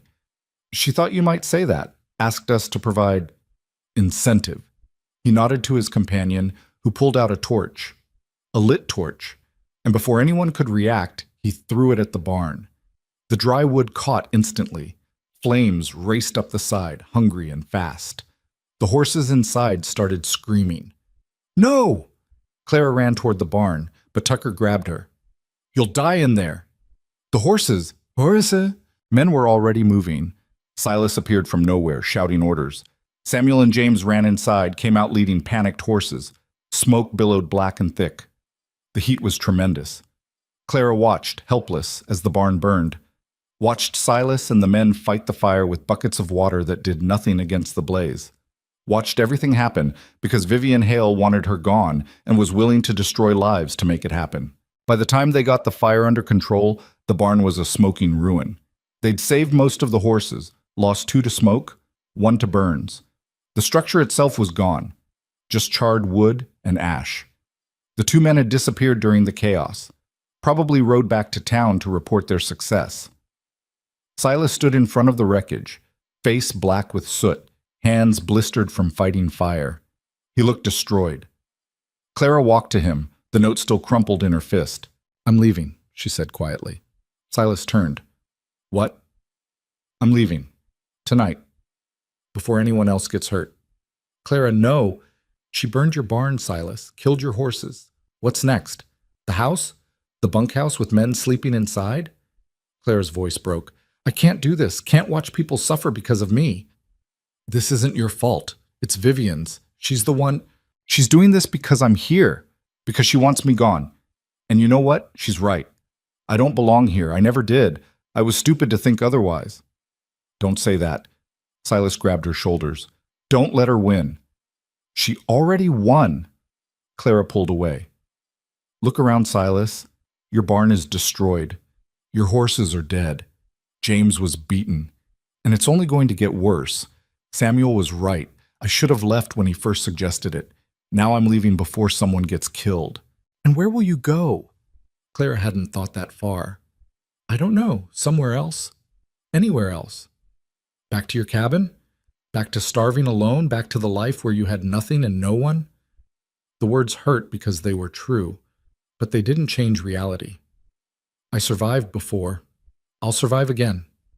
Silas looked at her for a long moment. Then he laughed, bitter and broken. "So that's it? We give up? Let Vivian dictate our lives because she's willing to burn things down?" "We're not giving up. I'm choosing to protect people I care about." "By running away." The accusation stung, but Clara held firm. "By making the smart choice. The smart choice is staying and fighting. And what if someone dies while we're fighting? What if the next fire kills someone? What if Vivian sends more men and they do worse than burn a barn? Clara's voice rose. I won't have blood on my hands, Silas. I won't watch people die because I was too stubborn to leave. Silas stared at her. Then quietly, and what about me? You'll watch me lose you instead. Clara's eyes filled with tears. You'll move on. Find someone appropriate, someone who doesn't bring disasters to your doorstep. I don't want someone appropriate. I want you. You can't have me. The words came out broken. Not at this cost. She turned to leave, but Silas caught her wrist. Please, he said, and the raw desperation in his voice nearly broke her. Please don't do this. We can figure it out. We can... There's nothing to figure out. Clara pulled free. I'm leaving. Tonight. And you need to let me go. She walked back to the house before he could respond, before she could see the look on his face, before her resolve could crumble. She packed quickly, the same canvas bag she'd arrived with, still holding everything she owned. It felt pathetic. Months of work, months of building something, and she was leaving with exactly what she'd come with. The men were eating dinner when she came downstairs. The mood was somber. Samuel looked up, saw her bag, and his expression went grim. You're really leaving, he said. I have to. You don't have to do anything. Tucker stood, angry. This is your home. This was never my home. I was just borrowing it for a while. Bullshit. James stood too, bruised face, defiant. You're leaving because you're scared. Because Vivian threatened you and you're going to let her win. I'm leaving because I don't want you getting hurt again. Clara's voice cracked. I don't want to watch this place burn. Don't want to see good men suffer because some bitter woman decided I'm not worth existing. So yes, I'm scared. And yes, I'm running. But I'm doing it to protect you. The kitchen was silent. Then Samuel stood, walked to Clara, put a hand on her shoulder. You're wrong about one thing, he said quietly. This was your home. These men, they're your family. And family doesn't let family leave without a fight. Clara shook her head, tears streaming. Please don't make this harder. Too late for that. Samuel looked at the others. Anyone here think Miss Whitmore should leave? Silence. Then Tucker spoke. She stays. Stays, James echoed. One by one, every man in that room said the same thing. Stays. Even the ones who'd mocked her when she first arrived. Even the ones who'd made bets about how long she'd last. They all wanted her to stay. Clara couldn't speak. Couldn't breathe. Silas appeared in the doorway. He looked at the room full of men, at Clara with her bag and her tears, and something shifted in his expression. If she wants to leave, she leaves, he said, voice hollow. We don't force people to stay where they don't want to be. I never said I don't want to be here, Clara whispered. Then why are you leaving? Because I'm trying to protect you. I don't need protecting. Silas's control finally snapped. I need you. I need you here, in this house, in this kitchen, in my life. And if that makes me selfish, fine. I'm selfish. But don't pretend you're leaving for noble reasons. You're leaving because you're terrified of being wanted. Terrified that if you stay and let yourself be happy, it'll all get taken away. Well, guess what? Life takes things away regardless. Anne taught me that. But at least when it gets taken, you'll have had it. You'll have had something real. Opari. Mommy. Clara stood frozen, his words cutting through every defense she had. I'm terrified, she admitted. Terrified of staying, terrified of leaving, terrified that if I choose wrong, people die. People might die anyway, Silas said. That's life on the frontier. It's hard and mean and unfair, but that doesn't mean we stop living, stop fighting for what matters. And what if I'm not worth fighting for? The question hung in the air, then every man in that room spoke at once. A chorus of disagreement. Worth it. Always worth it. You're worth fighting for. Clara looked at them, these rough, broken men who'd become something like family. Looked at Silas standing in the doorway with his heart in his eyes. Looked at the kitchen that had become hers, at the home she'd built from nothing. And she made a choice. She set down her bag. I'm staying, she said, voice shaking. But if anyone gets seriously hurt because of this, I'm gone. Immediately. No arguments. Agreed? Silas crossed the room in 3 strides, pulled her into his arms. Agreed. Clara buried her face in his chest and cried. Relief and terror mixed together, impossible to separate. She was staying, which meant facing whatever Vivian threw at them next. which meant putting everyone at risk. But it also meant not giving up, not running, not letting fear win. "We need a plan," Samuel said. "Vivian's not going to stop just because we're stubborn." "I know." Silas's arms tightened around Clara. "But we can be smart. Increase security.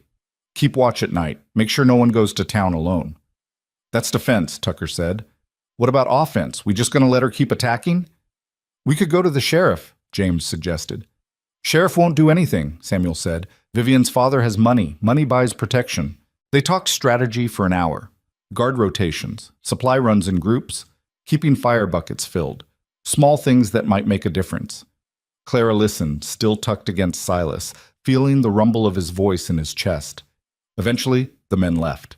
Just Clara and Silas remained in the kitchen, alone with the remnants of dinner.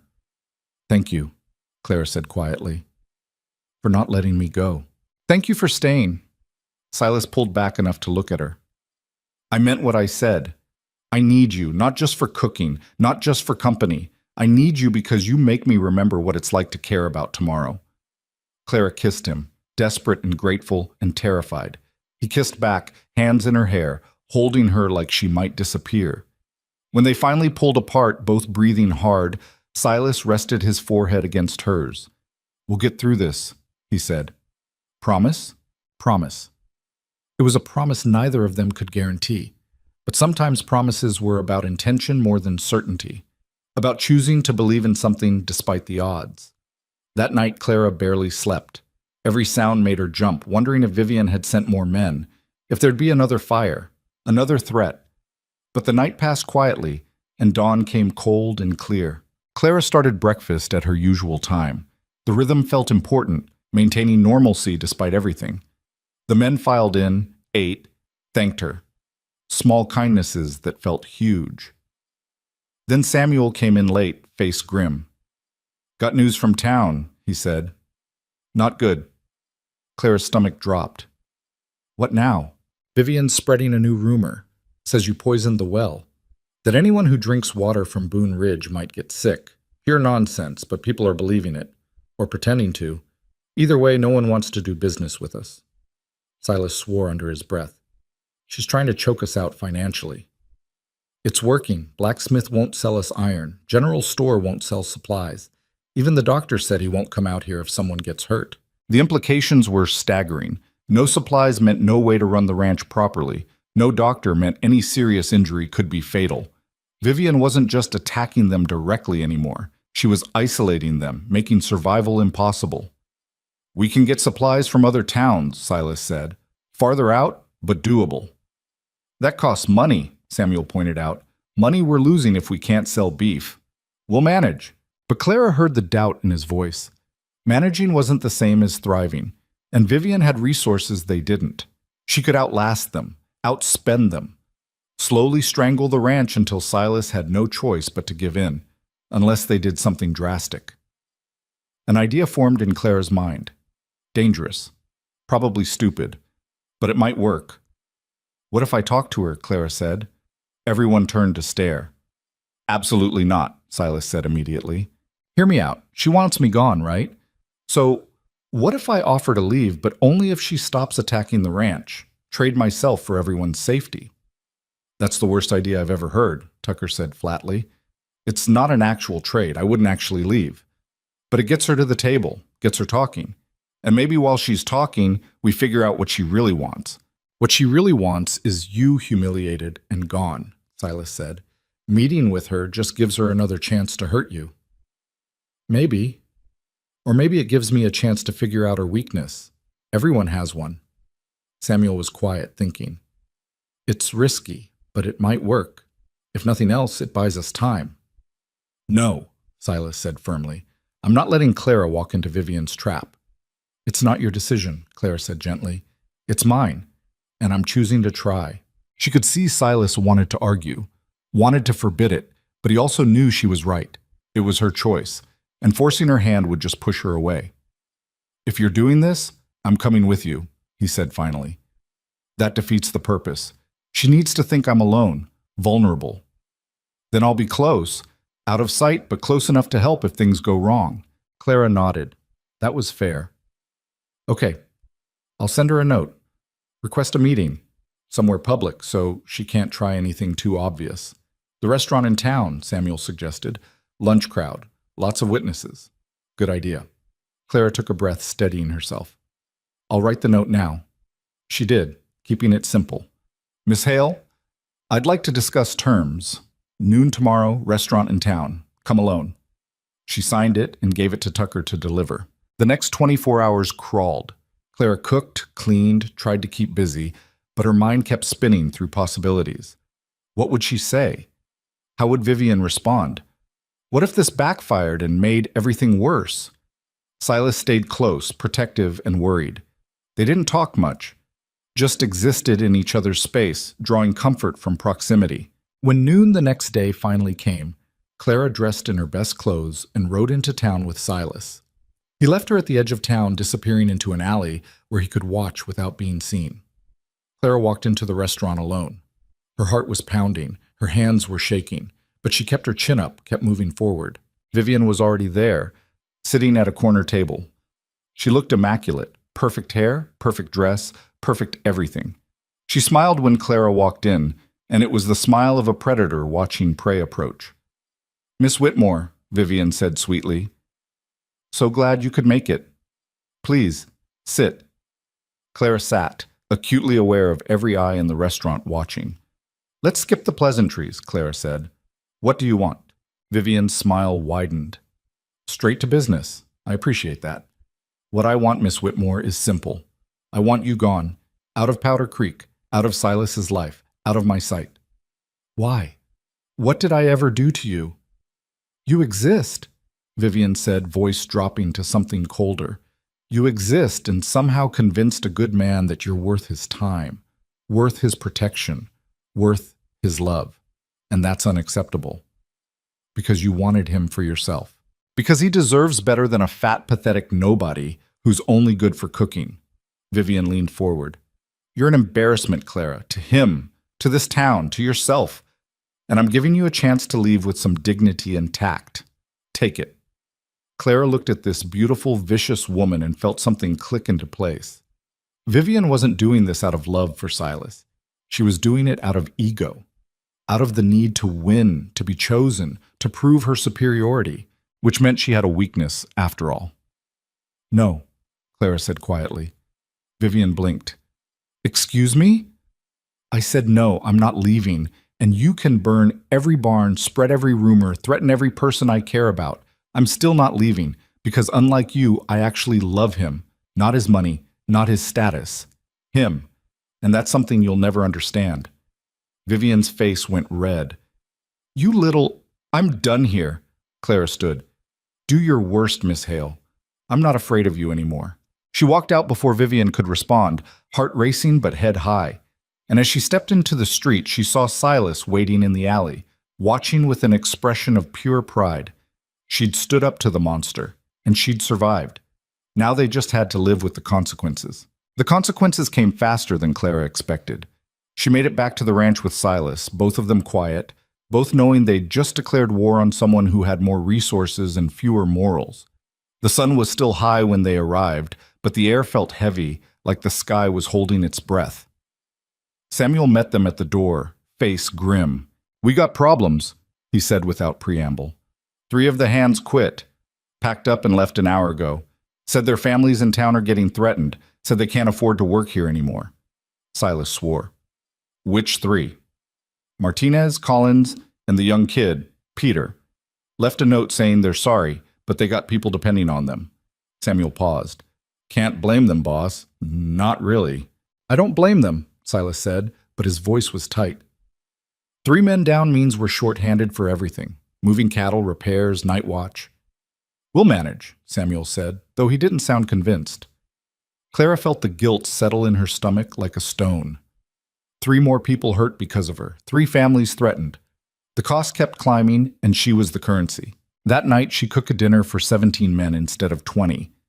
The absence felt loud. Tucker tried to joke, to lighten the mood, but his heart wasn't in it. Even James, usually optimistic, looked worried.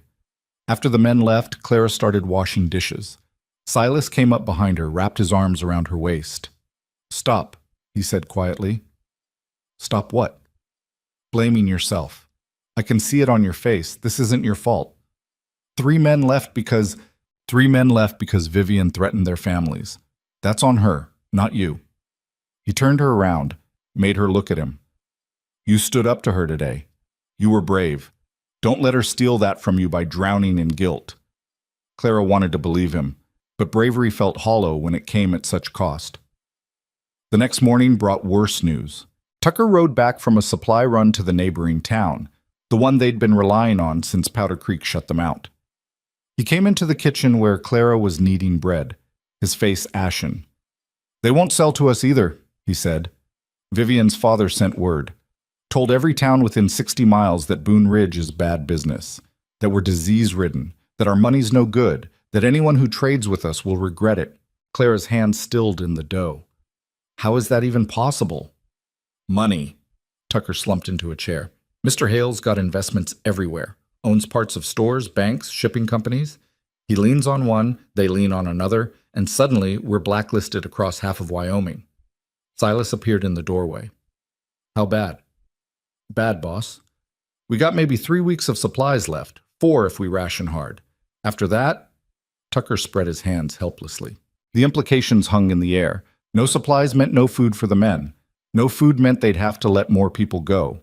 Eventually, they'd have to close the ranch entirely. Vivian was systematically choking them out, and she had the resources to wait them out forever. There has to be something we can do, Clara said. Some way to... There isn't. Silas's voice was flat, defeated in a way Clara had never heard. Not against the Hales. They've got more money and influence than I'll ever have. They can starve us out and no one will stop them. So we just give up? We face reality. Silas looked at her, and the pain in his eyes made Clara's chest ache. I can't protect the ranch and protect you. I have to choose. And Clara, I can't watch this place die. My father built this ranch. Anne loved it here. It's all I have left of them. If it fails because I was too stubborn to let you go... Don't, Clara whispered. Don't finish that sentence. But he did anyway. Maybe you were right. Maybe you should leave. Just for a while. Just until... Until what? Until Vivian decides I've been punished enough? Until she gets bored? Clara's voice rose. She won't stop, Silas. Even if I leave, she'll find another reason to hurt you. Because this isn't about me. It's about her needing to win. Then what do we do? Silas asked, and he sounded so tired, so beaten. Clara didn't have an answer. She just held him while he gripped her like she was the only solid thing in a collapsing world. The breaking point came 3 days later. Clara woke to shouting. Not the usual morning sounds, something panicked. She dressed fast, ran downstairs, found the kitchen empty. The shouting was coming from outside. She ran out to find the men gathered near the well. Samuel was pulling up the bucket, and when it surfaced, Clara saw why everyone was upset. The water was cloudy, murky, and floating on top were dead rats. Someone poisoned the well, Samuel said, voice shaking with rage. Must have happened last night. Threw dead animals down there. Water's contaminated. We can't drink this. Can we clean it? Silas asked. Maybe, but it'll take days, and we'll need clean water to flush it. Samuel looked around at the gathered men. We got enough water stored for maybe 2 days, 3 if we're careful. After that, they'd die of thirst, or be forced to leave. Clara felt something inside her crack. This was too much. Burning the barn, spreading rumors, threatening families, that was one thing. But poisoning the well? That could actually kill people. And Vivian had done it without hesitation. I'm going to kill her, Tucker said, hand on his gun. No, you're not, Silas said firmly. That's exactly what she wants. Give her an excuse to bring the law down on us. Then what? Tucker demanded. We just sit here and die slow? No one had an answer. Clara walked back to the kitchen in a daze. Started breakfast mechanically, though she wasn't sure why. What was the point of cooking when they'd be out of water in 2 days? When the ranch was dying and taking everyone with it? She was stirring oatmeal when she heard a horse approach. Then another. Then more. She looked out the window and saw wagons, multiple wagons, coming up the road to the ranch. Her first thought was that Vivian had sent more men to finish the job. Her second thought was to call for Silas. But before she could move, she recognized one of the drivers. It was Mrs. Patterson from the neighboring ranch. And behind her, Mr. Chen from the smaller spread east of town. And others, ranchers, farmers, people Clara had never met. Silas came out, hand on his gun, wary. Mrs. Patterson climbed down from her wagon, old and weathered and tough as the land itself. "Heard you got well trouble," she said without preamble. "Word travels fast," Silas replied carefully. "Always does. Also heard Vivian Hale's behind it." Mrs. Patterson spat in the dirt. "That woman's meaner than a snake and twice as poisonous. We brought water. Figured you could use it." Silas stared. "You... what?" "Water." Mrs. Patterson gestured to her wagon, where barrels sat strapped down. "Got about 300 gallons between all of us. Should hold you while you clean the well." "Why?" Silas asked, and Clara heard the suspicion in his voice. "Why would you help us when the whole territory's been told we're trouble?" Mrs. Patterson snorted. "Because the Hales thinking they can control who we trade with doesn't sit right. And because that girl of yours," she pointed at Clara, who'd come out onto the porch. "She helped my grandson. Remember Miss Whitmore? Tommy, little boy who got lost in the storm?" Clara's breath caught. "Tommy was your grandson?" "My daughter's boy. You saved his life, kept him warm, fed him, made him feel safe when he was terrified. My daughter talks about you like you're a saint." Mrs. Patterson's voice softened. "And saints don't poison wells, so we figured we'd help." Other ranchers nodded. Mr. Chen stepped forward. "Also heard you're having supply troubles," he said. "That's not right. We pooled together, bought some basics. Flour, salt, coffee. Not everything, but enough to keep you going a while." Clara couldn't speak, couldn't process this. These people, strangers mostly, had brought supplies, had defied the Hales' pressure to help them. "I don't know what to say," Silas managed. "Don't say anything, just accept the help." Mrs. Patterson looked around at the ranch, at the burned barn, at the exhausted men. "Frontier's hard enough without people like the Hales making it harder. We take care of our own out here. And whether the Hales like it or not, you're one of us." The men started unloading barrels. Clara watched, tears streaming down her face. Samuel was grinning. Tucker looked like he might cry. Even Silas, stoic Silas, had to wipe his eyes. They spent the day cleaning the well, hauling out dead animals, flushing it with clean water from the barrels. It was hard, disgusting work. But people helped. Mrs. Patterson stayed, supervising and offering advice. Other ranchers pitched in, sharing stories about their own struggles with the Hales, their own reasons for disliking the family's stranglehold on the region. By evening, the well was clean. The supplies were stored, and Clara had cooked a meal for 30 people, using ingredients donated by strangers who'd become allies. After everyone left, after the ranch was quiet again, Silas found Clara in the kitchen. "You saved us," he said quietly. "I didn't do anything. They came because you helped Tommy, because you showed kindness to a lost child without asking for anything in return. That's what saved us. Your kindness." Clara shook her head. "We're not saved yet. Vivian's not going to stop just because we got help." "Maybe not, but we're not alone anymore. That's something." It was something. But Clara knew the war wasn't over. Vivian had lost this battle, but she'd escalate. She always escalated. The next attack came in the form of law. A sheriff's deputy showed up 2 days later with a warrant, claimed that Boone Ridge owed back taxes, that the property was in default, that Silas had 30 days to pay $1,700 or the ranch would be seized. "This is insane," Silas said, staring at the paperwork. "I paid taxes. Have receipts." "Then take it up with the county office," the deputy said, clearly uncomfortable. "I'm just delivering the notice." After he left, Silas went through his records, found every receipt, every payment, every proof that he'd paid what he owed. But when Samuel rode to the county office, he came back with bad news. "They say the records were lost in a fire last month," Samuel reported. "Say without proof of payment, the debt stands." "There was no fire," Silas said. "I was in that office 3 weeks ago. Everything was fine. They say there was, and unless you can prove otherwise, they're moving forward with seizure." It was brilliant in its cruelty. The Hales had bought someone in the county office, had them destroy records, And now Silas couldn't prove he'd paid. $1,700 might as well have been $17,000. He didn't have it liquid. Everything was tied up in land, cattle, equipment. "We could sell cattle," Tucker suggested. "Not enough time to get fair price," Samuel said. "We'd have to sell at loss. Might not even get to $1,700. Clara listened to them strategize, feeling helpless. This wasn't something she could fix with cooking or kindness. This was legal manipulation, and they had no defense against it. That night, unable to sleep, Clara sat in the kitchen with her mother's old cookbook. She'd been flipping through it absently when a folded paper fell out. She picked it up, unfolded it, and froze. It was a recipe in her mother's handwriting, but written on the back was something else, a list of names and numbers. It took Clara a moment to understand what she was looking at. Her mother had loaned money to people. Small amounts, $5 here, $10 there, nothing huge. But there were dozens of names, and the amounts added up. Clara's mother had been quietly helping people for years and apparently keeping track. One name jumped out, Patterson. Mrs. Patterson owed Clara's mother $50, loaned 8 years ago. The notation said for medical bills, Tommy's birth. Clara's heart started racing. She went through the list carefully. Some people had paid back marked with a date and settled, but others hadn't. Others still owed.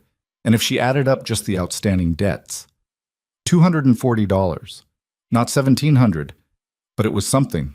She found Silas in his office, still going through paperwork, looking defeated. "I have money," she said. He looked up, confused. "What?" "My mother. She loaned money to people. Some of them never paid back. If we collect those debts..." "Clara, that's your money, your inheritance." "It's not mine. It was my mother's kindness, and she'd want it used to help." Clara set the list down in front of him. "Start with Mrs. Patterson. She has the most outstanding, then work down the list." Silas stared at the paper, then at Clara. "This won't be enough." "I know, but it's a start." They spent the next week collecting. Mrs. Patterson paid immediately, embarrassed she'd forgotten the debt, grateful for the reminder. Mr. Chen paid his $20. Others paid what they could. Some couldn't pay at all, and Clara forgave the debts without hesitation. By the end of the week, they had $310. Combined with what Silas could scrape together from selling equipment and taking a loan against future cattle sales, they got to $1,200, still $500 short. Clara was cooking dinner, trying not to think about the impossible gap, when Tucker burst into the kitchen. "You're not going to believe this," he said, grinning. "James is getting married." Clara blinked. "What? To who?" "That girl you told him about, Sarah, from the general store." He asked her, she said yes, and her uncle is Mr. Hale's competitor. Hates the Hales, has money, and when James told him about what's happening to the ranch, he offered to loan us the rest. "Why would he do that?" "Because screwing over the Hales is worth more to him than $500. Tucker laughed.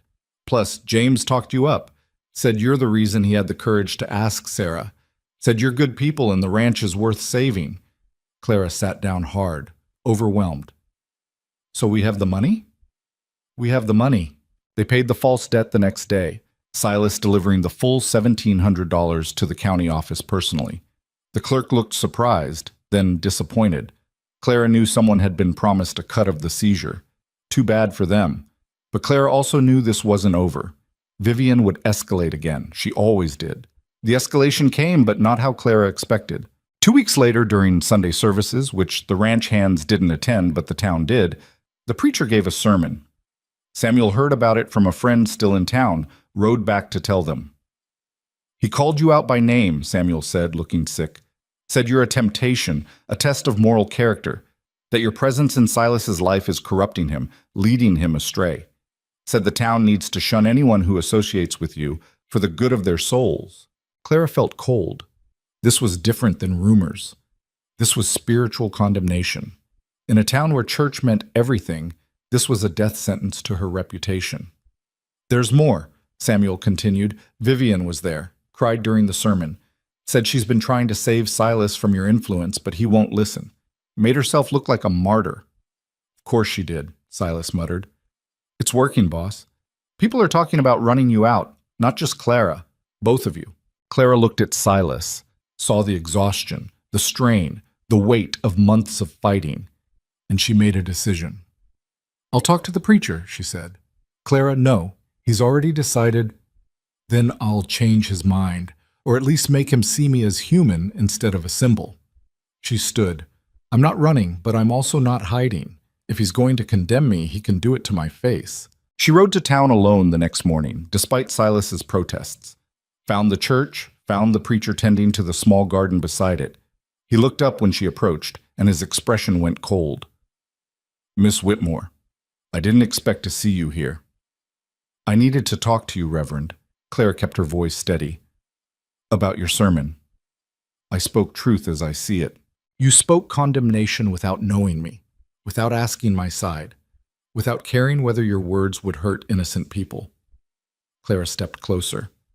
"I'm not asking you to like me. I'm asking you to see me. Really see me. Not as a temptation or a test or a symbol, as a person." The preacher's jaw tightened. "I know what I see." "Buka!"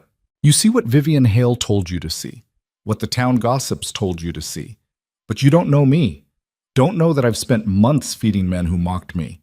Don't know that I saved a child in a blizzard. Don't know that I've been trying to survive in a world that decided I was worthless before I ever opened my mouth. Your circumstances don't excuse..." "Excuse what? Falling in love?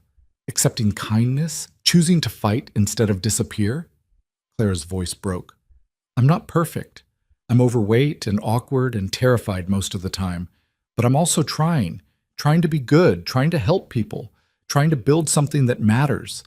And you condemned me without ever asking if I deserved it." The preacher was quiet.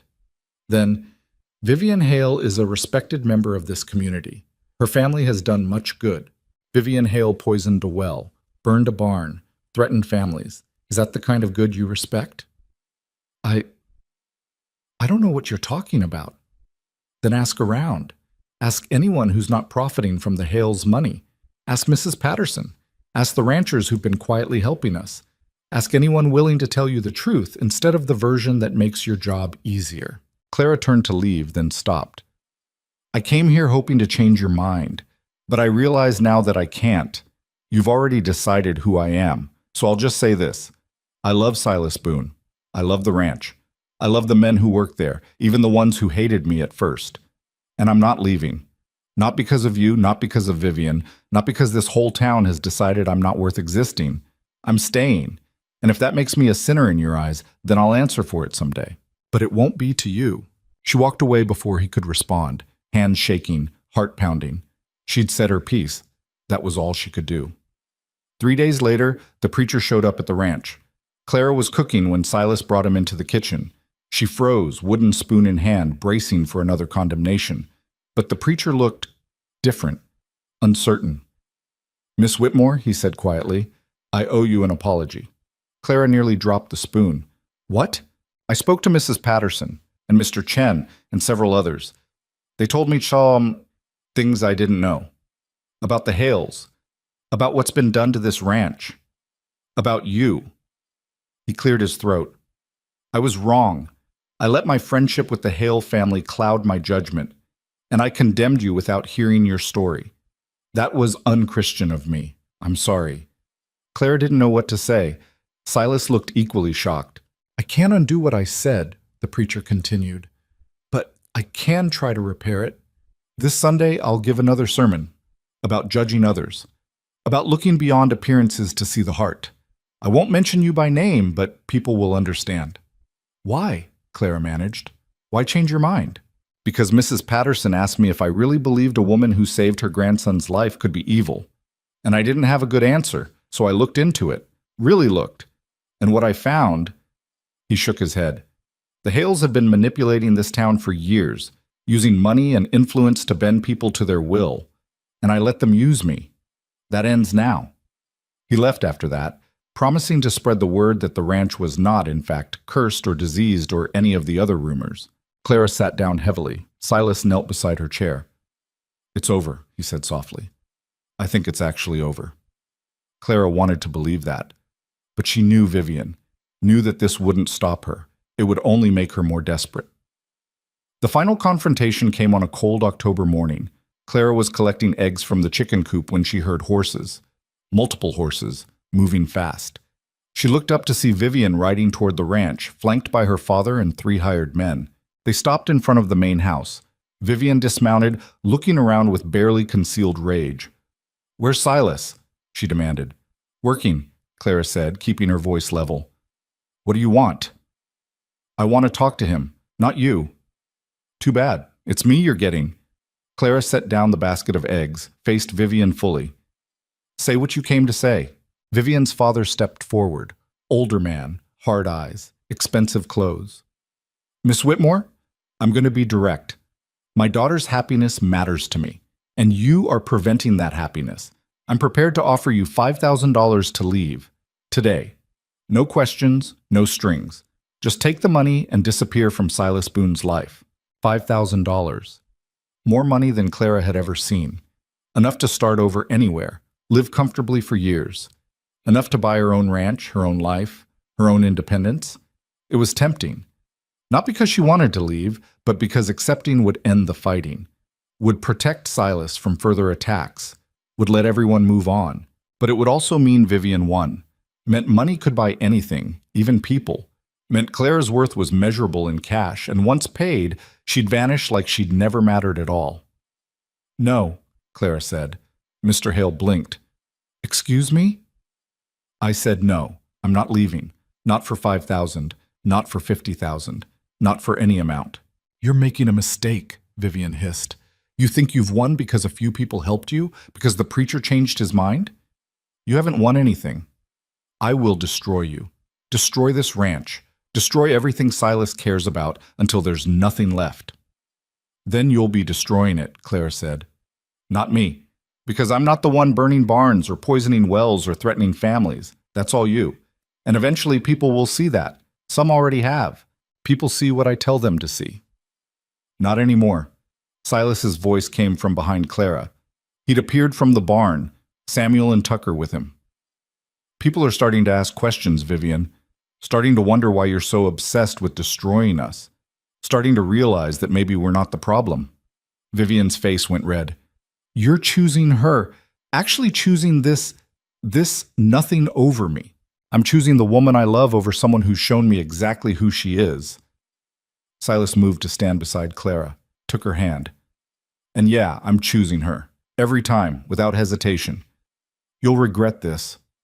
"The only thing I regret is ever thinking you were worth my time." Silas's voice was ice. "Now get off my property and don't come back." Mr. Hale looked like he wanted to argue, but something in Silas's expression stopped him.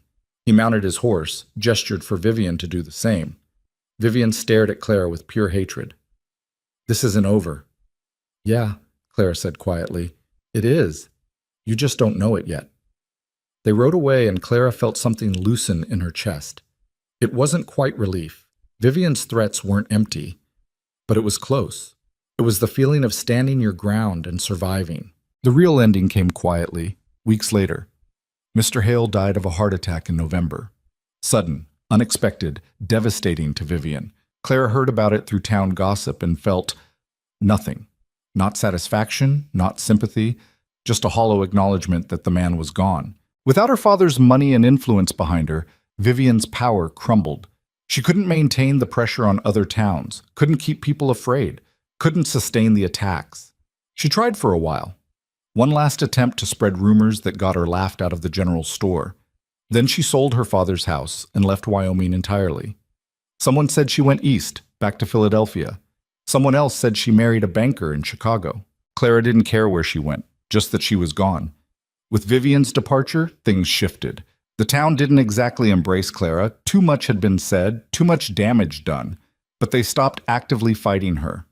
Mrs. Howell started selling them supplies again, though she never apologized. The blacksmith resumed normal business. The doctor agreed to come out if needed. It wasn't forgiveness. It was tolerance. But Clara would take it. The ranch rebuilt slowly.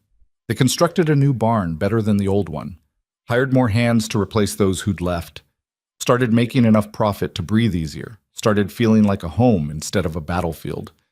And somewhere in all that rebuilding, Clara and Silas's relationship deepened into something unshakable. He proposed in January during a snowstorm that trapped everyone inside. No grand gesture, no fancy ring, just Silas in the kitchen, watching her cook, saying, "Marry me." Clara almost laughed. "That's your proposal? Would you prefer something fancy?" "I prefer honesty." "Then, honestly, I can't imagine my life without you. Can't imagine this ranch without you. Can't imagine waking up and not seeing you in my kitchen, making miracles out of flour and stubbornness." He pulled a simple gold band from his pocket. "It was my mother's. Not fancy, but it's yours if you want it." Clara's eyes filled with tears. "Yes, of course, yes." They married in March, in the ranch kitchen with Samuel officiating. Turned out he'd been ordained years ago and never mentioned it. The men cooked the wedding meal, a disaster that Clara pretended to appreciate. Tucker burned the chicken. James oversalted everything. But it was theirs, and it was perfect in its imperfection. Mrs. Patterson came, bringing Tommy, who was bigger now, and called Clara Aunt Clara without being asked. Other ranchers came, the ones who'd helped during the worst of it. Even the preacher showed up, looking uncomfortable but sincere in his well wishes. The town stayed away. That was fine. Clara had learned she didn't need everyone's approval, just the people who mattered. Over the following months, something unexpected happened. Women started showing up at the ranch, not to cause trouble, to ask for advice. Young women who'd been mocked for their weight, their appearance, their failure to meet some arbitrary standard of beauty. They'd heard about Clara, about the fat woman who'd survived Powder Creek's cruelty and built something anyway. Clara didn't know what to tell them at first. Didn't feel qualified to give advice when she still struggled most days, still heard Vivian's voice in her head calling her disgusting and worthless. But she tried, invited them into her kitchen, fed them, listened to their stories, told them the truth, that survival wasn't about becoming acceptable to people who'd already decided you weren't.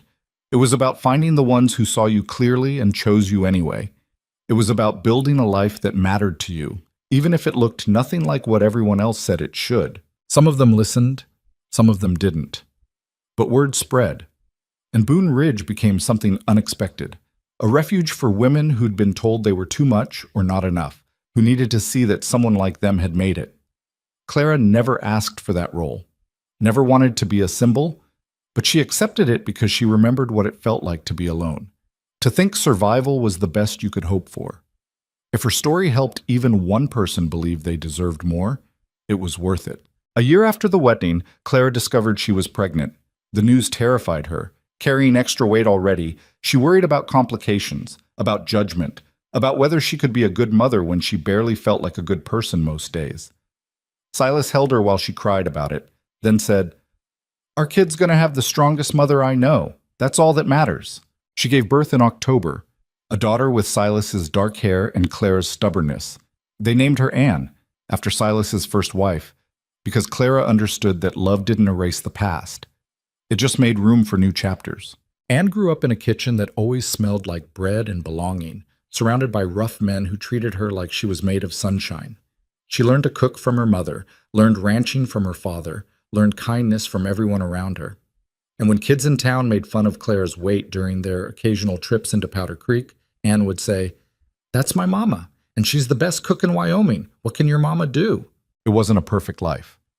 Clara still struggled with doubt, with the voices that said she wasn't enough. Silas still woke up sometimes from dreams of Anne, his first wife, and needed to be held while he grieved what he'd lost.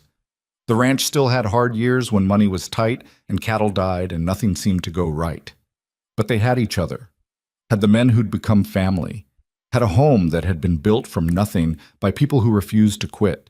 5 years after Vivian left, Clara was in town buying supplies when she overheard two women talking. "That's her," one whispered, "the one who married Silas Boone. I heard she trapped him, used some kind of, you know." Clara braced herself for the familiar pain, but then a third voice interrupted. "That's nonsense, and you know it. I've met her. She's kind and works harder than anyone I know, and Silas Boone looks at her like she hung the stars. That's love, not manipulation." Clara turned to see who'd spoken. It was Sarah, Tucker's wife now, married 2 years ago. She met Clara's eyes and smiled. Clara smiled back. The first two women looked embarrassed and moved away. And Clara realized something. The narrative was changing, slowly, painfully slowly, but changing. She wasn't just the fat woman anymore. She was Clara Boone, Wife, mother, cook, survivor. That night she told Silas about the encounter. "People are starting to see me differently," she said, head on his shoulder, and sleeping in the next room. "They're starting to see you the way I always have," Silas corrected. Took them long enough. Clara thought about that, about how far she'd come from the frozen cabin where she'd nearly starved alone, about the woman who'd been too afraid to believe anyone could want her, about standing in Vivian's face and saying no to $5,000 because love wasn't for sale. She'd survived so much. The mockery, the cruelty, the attempts to destroy her. And she hadn't just survived, she'd built something, a family, a home, a life that mattered. "I'm proud of us," she said quietly. "Me too." They sat in comfortable silence, the fire crackling, the ranch settling into night sounds. Somewhere outside, one of the men was singing, badly, but enthusiastically. Tucker laughed at something James said. Normal sounds, home sounds. Clara had spent so many years believing she didn't deserve happiness, didn't deserve love, didn't deserve to take up space in a world that clearly didn't want her. And then she'd found people who proved all of that wrong, not by changing her, but by seeing her clearly and choosing her anyway. That was the real victory. Not defeating Vivian, though that felt good. Not winning the town's tolerance, though that helped. The real victory was Clara choosing herself. Choosing to stay when leaving would have been easier. Choosing to fight when surrendering would have hurt less. Choosing to believe she was worth the effort. Because here's what Clara learned, what she wished she could tell every woman who showed up at her kitchen looking for answers. Your worth isn't determined by how people treat you. It's determined by how you treat yourself, how you show up for your own life, how you refuse to shrink just because someone decided you take up too much space. The world will always have people like Vivian, cruel, insecure people who need someone to be beneath them. You can't change them. Can't make them see your humanity if they're determined to deny it. But you can choose differently. Can choose people who see you. Can choose to build a life that matters even if it looks nothing like what you were told it should. Can choose to be stubborn enough to survive and soft enough to love anyway. Clara had made those choices. And yeah, it had been hard, painful, terrifying, but she'd made it. And that, more than anything Vivian could have taken from her, was everything. Silas pulled her closer, kissed her temple. "What are you thinking about?" "How lucky I am." "Funny. I was thinking the same thing." And in that moment, in that warm kitchen with her husband beside her and her daughter sleeping safe and her life stretching out full of possibility, Clara Whitmore Boone believed him. The storms had passed, the warmth remained, and that in the end was all anyone could really ask for.